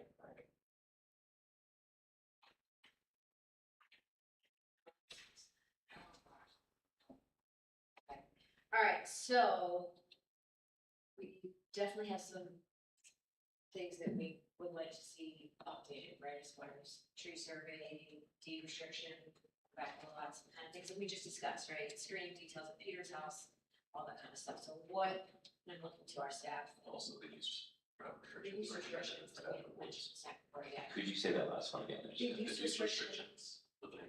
Yeah, and the sidewalk connectivity. Sidewalk connectivity, yeah, widen, I like that, and you said, John, you're gonna widen the front to 36 feet, so that would be great if that could show up on the drawing back now. Is that like a boulevard entrance? No, just 3 lanes, right? Is it 2 out, 1 in? I don't think we'd stripe it that way, we would just show center lanes, but it'd be wider. Oh. Would you even need to strike that? Whatever the county requires. Right, yeah. Robert, Jill, and Michelle, what is best to, the format to get things in writing? Yeah, I mean, ultimately, I think that's a decision that the board should make is, okay, we have a list of things that we want to see addressed. How strongly do you feel that the applicant should come before the board? And, you expect those things personally versus just handling administratively with conditions because you can't approve with modifications. Or is anyone making a motion or anything from that? I don't know if anyone's making I'm fine to allow staff. I mean, I think we've got a pretty clear idea of the restrictions that we want imposed. I would want Julie to help us type those up and Yeah. read all that. Yeah. But can we approve a conditional approval tonight with modification language that's not typed out specifically? Or do we take it under recess? Yeah, so, and I think your options are, if you're going to approve it with those modifications, one, we could just declare a recess, type them out now, or you could close the public hearing and then issue a written decision within 30 days. Or the third option would be if the board would like to see updated materials before rendering a decision, could either continue or table the application. Obviously, continue would be to a time date made certain. Tabling would be, the applicant would have to tell the township when they'd like to come back for you. You'd have to renotice. I think each of the conditions that have been described, we're very comfortable with, so if you want We to take delegate the this. time to write up the conditions now and keep it to the record. Yes. I'm comfortable with this. Do we need to clarify the specific conditions? Please, yes. Okay, tree survey? Good, we talked about that, is that something? Yeah, I think the deed restrictions would probably help with that, with the tree survey where, we have the reserves. And the tree preservation zones too, just to make sure we've got. Trustee Ringo, when you say the deed restriction, are you referring to the condition that Robin brought up much earlier about accessory uses and? No, it was with respect to the tree preservation area, maybe John actually. lot 6, Thank you. 7, sorry. Potentially restricting their ability to affect those existing trees. Got it, sorry. Public comment is closed, guys. So what do they have a question about? You're the public. I mean, Well, why don't we go through the conditions? okay, and then we do questions, or maybe. Screening details at Peter's house, more specificity. The screening details along the road, but this is very general, so like, it's flesh out, maybe that's you guys figuring out right now. And south side. And south side. And stuff. And our codes too. Yeah. So along the south side of the property, they have all the trees listed out there. 18 houses over, or 18 trees over 200 feet. He says he can take out. Respectfully, the applicant has rights as well, public hearing is closed. Blah, blah, blah, blah. So, I mean, again, the other option is to continue this. Yes. It would also be nice to have updated plans to match the conditions. This would be a red light. So, I'm fine with taking it. All right, so let's make a list of the things that we would be looking for and update the table. With the public hearing closed. No. Public hearing is closed with the table. Well, no, I'm sorry. If it's modified, we usually allow additional public comment. Correct. If the hearing is closed, the board has to render a decision on the application within 20 days. But if the board continues it, Correct. And to allow the applicant to submit updated materials, the hearing would remain open. and then we can reopen public comment. But could we specify the public comments only addressing things that are uses tonight? I think that's I fair. don't think we should hear the other things that we've already heard. So you want. Based on the updated materials. So it's not your inclination, just so I understand, it's not your inclination to take a brief recess, draft the conditions and act on that? This would be a public. To the board. Because we're amenable to that. I think that it all stems from the fact that I specifically asked for more details about the buffering at the north, but the people on the south are also concerned about that.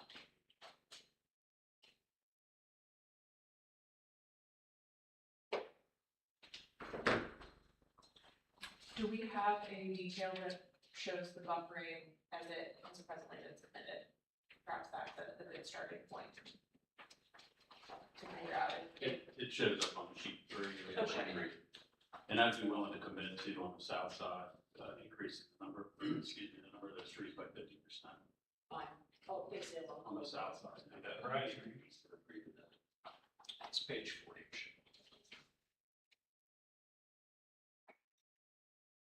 increased by 15%.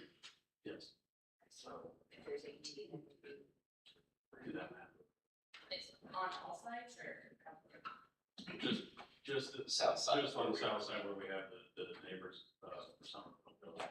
And then what about Mr. Washington as well?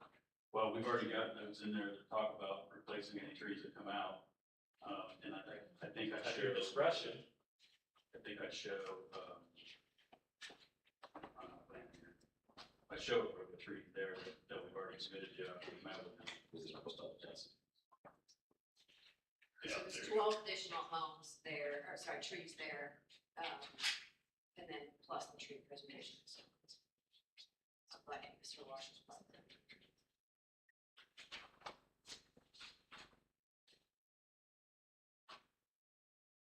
And of course, I listened very closely to Mr. Washer, but just a reminder of the present state of most of his property abuts the pond and the home that will remain.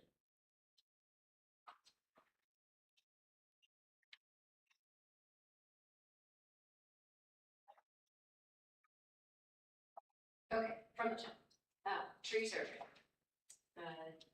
John spoke something about the deed restrictions, the trees that have, the homes that have the tree preservation zone, which to be putting it out there are homes 1, 2, 3, 4, 5. Part of 6, 7.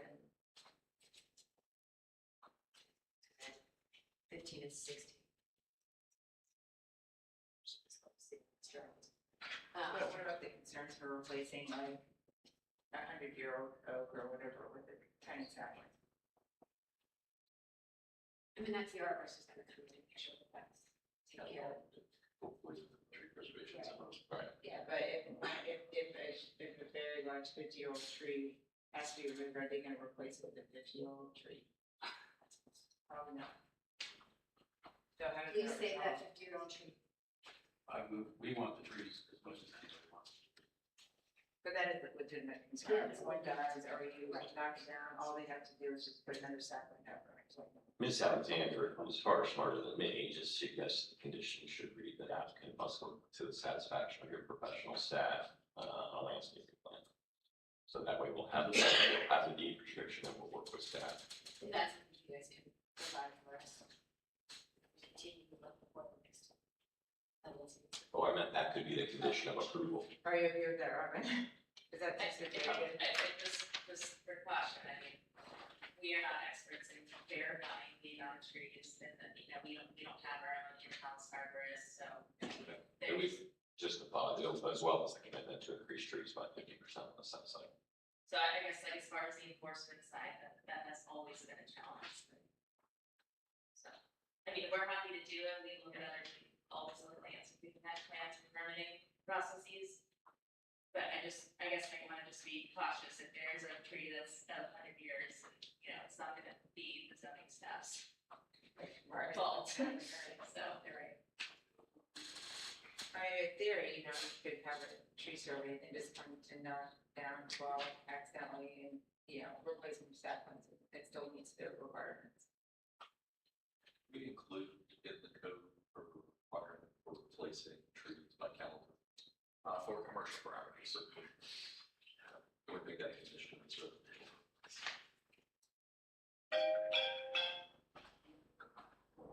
So we have in the commercial side of the code standards for replacing trees, with equivalent timelines. We could use that as part of our landscaping program. This residential district.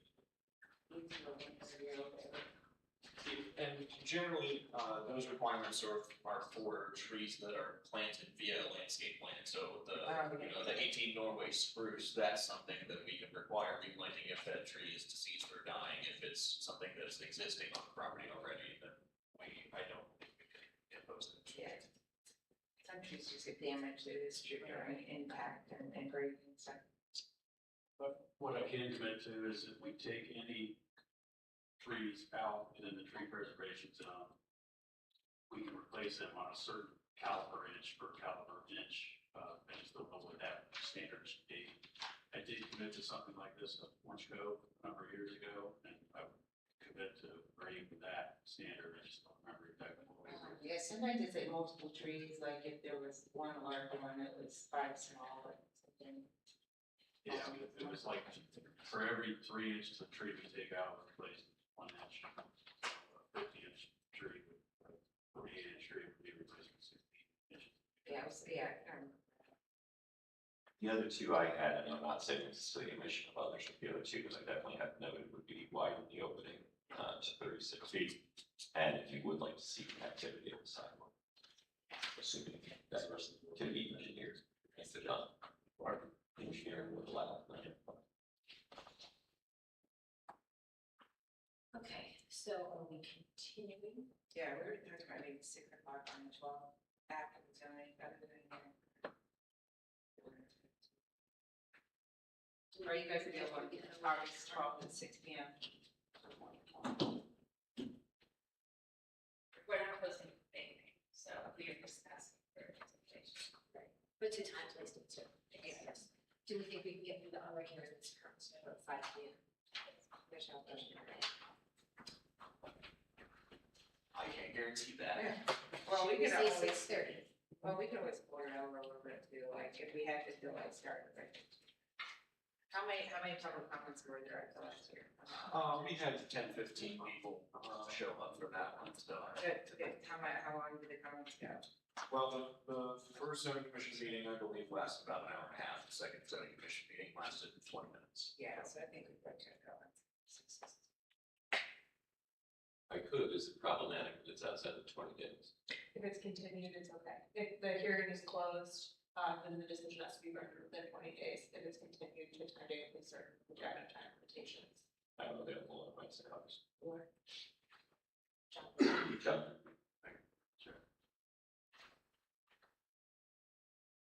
Yes, I'll make sure I am. And then, you know, we do, it's a week in advance for the revisions, at the very least, yeah. And so that, I think someone did have a comment about that as far as revisions only came out a week ahead. My understanding is that a staff policy, is that correct? Or can you speak to that? Yeah, we don't have any prescriptive regulations in the zoning code that requires plans a certain amount of time. Yeah, I mean, we could get revised plans, but you know, it is up to the board, they feel like they have enough time to review it, so. We were asked, did that adjust, was there a question? Because sometimes when you don't have it back and forth, then if there's a misunderstanding. Oh, right, there was another question.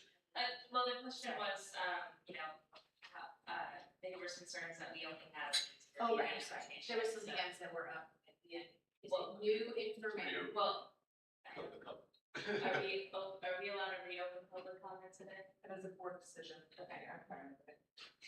Because it is new information. Yeah, or just clarify. Or The problem is when you don't have the back and forth, then sometimes we don't fully understand the question or forget it, so. The gentleman. I'm sorry, no, the gentleman who should. Seeing as every time we've come, this plan has changed, I absolutely think you should have public comment for the next time this plan changes. Yeah, we will, yeah. That's not good. Yeah, we will. Only on the new information. What's new? It's new every week. Because we asked them to put certain information here together. That is the only thing that we need public comment on for the next hearing. If I may, excuse me again, the only thing I would add is the tree survey should be done by an ISA certified arborist. Tree survey can easily, someone could say a tree survey is done by any tree service. Only an ISA certified arborist with an ISA certified member would be able to truly determine whether or not a tree should be kept or taken. Simply someone with a chainsaw should be interested. The other thing is, since we're talking about tree restrictions, I have a question, as we look at that, how enforceable that can be. I live in a property that has a landscape view restriction. I can tell you that in 1998, this board of trustees put restrictions there. They were immediately destroyed by the developer, immediately before the first house was built. And we have no way of enforcing them in our region. If I have a resident who goes into that landscape buffer and they cut a 100-year-old tree, I mean, my legal limits are to, maybe I could fine them $10. I mean, I can't ask them to regrow a 100-year-old tree. Respectfully, Madam Chair, this is why public comment should not be reopened. He's Yeah. offering legal opinions. That's not true what he just said. And an arborist of his dictation with certain credentials that may or may not exist within Central Ohio is contrary to how every other jurisdiction in Central Ohio acts versus the many reputable firms and arborists that exist and can do this survey Do you have a capably firm that and can do competently. it? Do you have a firm that can? We'll certainly talk with Ms. Donna to propose one that's very rare. I've got a surveyor, I would hire a surveyor to go out and identify the caliber, species of the trees in the tree survey. And then we can verify That's it. it ourselves. That's for just making sure that the trees are there documented.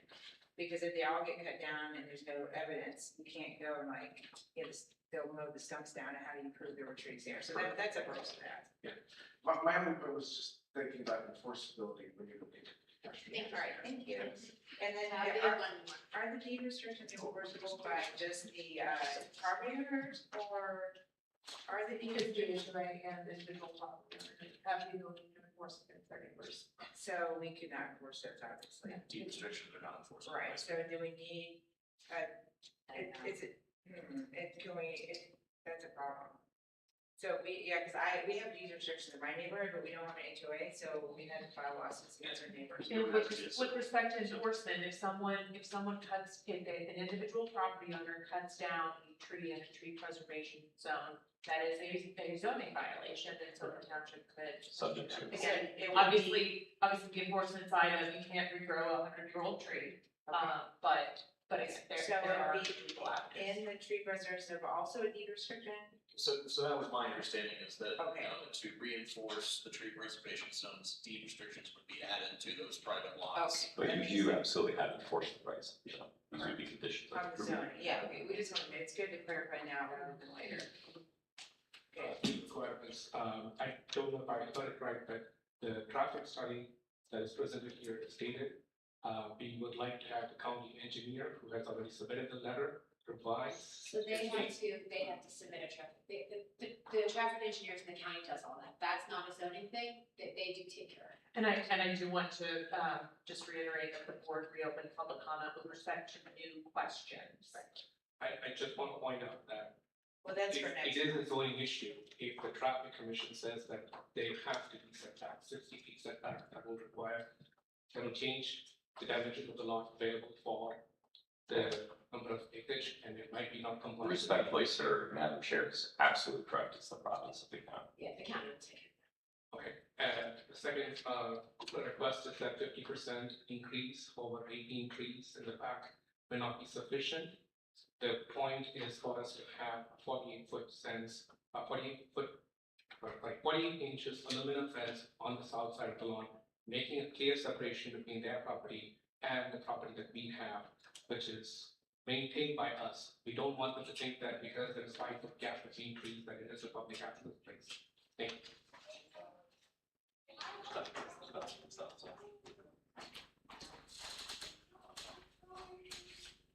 We're done with the density of the trees, that's a much more visual buffer. Correct. 48-inch tall fence. Real quick. Uh, Real quick. Okay. I couldn't really understand what you were saying earlier, about what would happen in the continuing version of this and what say we would have. There are several things that weren't specified in the list you were just making that came up during this meeting and were on prior versions of this, that don't show up on this current version. And I would like to make sure those get included. I can meet with you guys offline, whatever you want, but I'm saying there's a list of stuff that wasn't addressing what you guys were just saying for the continue. What I understood the process to be is that Ms. Allen, your designee, will prepare draft conditions. We'd like to have some input in that so that we know it's agreeable that night. And then I believe you said those will be made known to the public a week before the August 12th hearing. But you were also saying that we could only comment on those things that ended up in that. I'm saying there are things that aren't on that list currently. From tonight? Yes, What they brought up tonight. some of them, yes. Yeah, that's what my concern is that we miss. You're missing stuff. We can't possibly, they come for an hour and a half, I feel like we can't keep track of all that. You want to just say that real quick? Well, I'm just going off the cuff here. I haven't had time to actually review it, but, the, culvert situation in front of my property and making sure that's tied in properly with. That's the county's promise. The pond lining. More specifics on the screening, if I don't just mean, right there next to my house, he's currently got grass on there and he proposed putting trees all along that before. That's been updated and changed since then. These are related to the conditions that we'll be discussing. On another plan, he had a sewer line coming to my property. That's not currently on this version. So my assumption is that it's not. Right, and that will also be the province of the county final engineer. So the county engineer could say we have to do a step. The county engineer will require that I extend a sanitary sewer service to that property and any property that is adjacent. Because that could help with the drainage issue in front, if it hurt my septic system, I wouldn't need a septic system. I just want to make sure that these things are included. You talked about the road access from the two reserves. I just want to make it clear that you are ruining my FR1 property if this is approved. I will be forced to consider development at that point. I do not want any restrictions on whether or not I can, put in houses and how many and what access I have to my property. Then you can't screw me on both sides. You have to somehow work that out. So, and I want some input into that process. So you would want Reserve D to be able to be connected to your property. Yeah, we want to keep it in there. D and E are both access points, but I mean, I don't want to do this, obviously, but I want the option of being able to do it. But I don't want to have to go, to John's approval for that, or pay, this HOA off in years in the future or whatever. I just want it written in that this actual road access that we can have, and it doesn't restrict the number of units I can put on board. Yeah, I think, and too, if you wanted to develop, the county said you can't have an access point, they might be able to force an easement, right? You can't landlock the property, so, but it's better to have it in there now. I agree. Right, okay, is that in there, is it in the plan, that there'll be Yes. easements? That's in there currently, right? Yes. So even if they did put it in there, you're okay, but it's much easier this way, just in case. Like, make sure it's documented. It's Thank you. Okay, I'm closing public comment again. All right, so we will continue this to Wednesday, August 12th, at 6 p.m. here at Township Hall.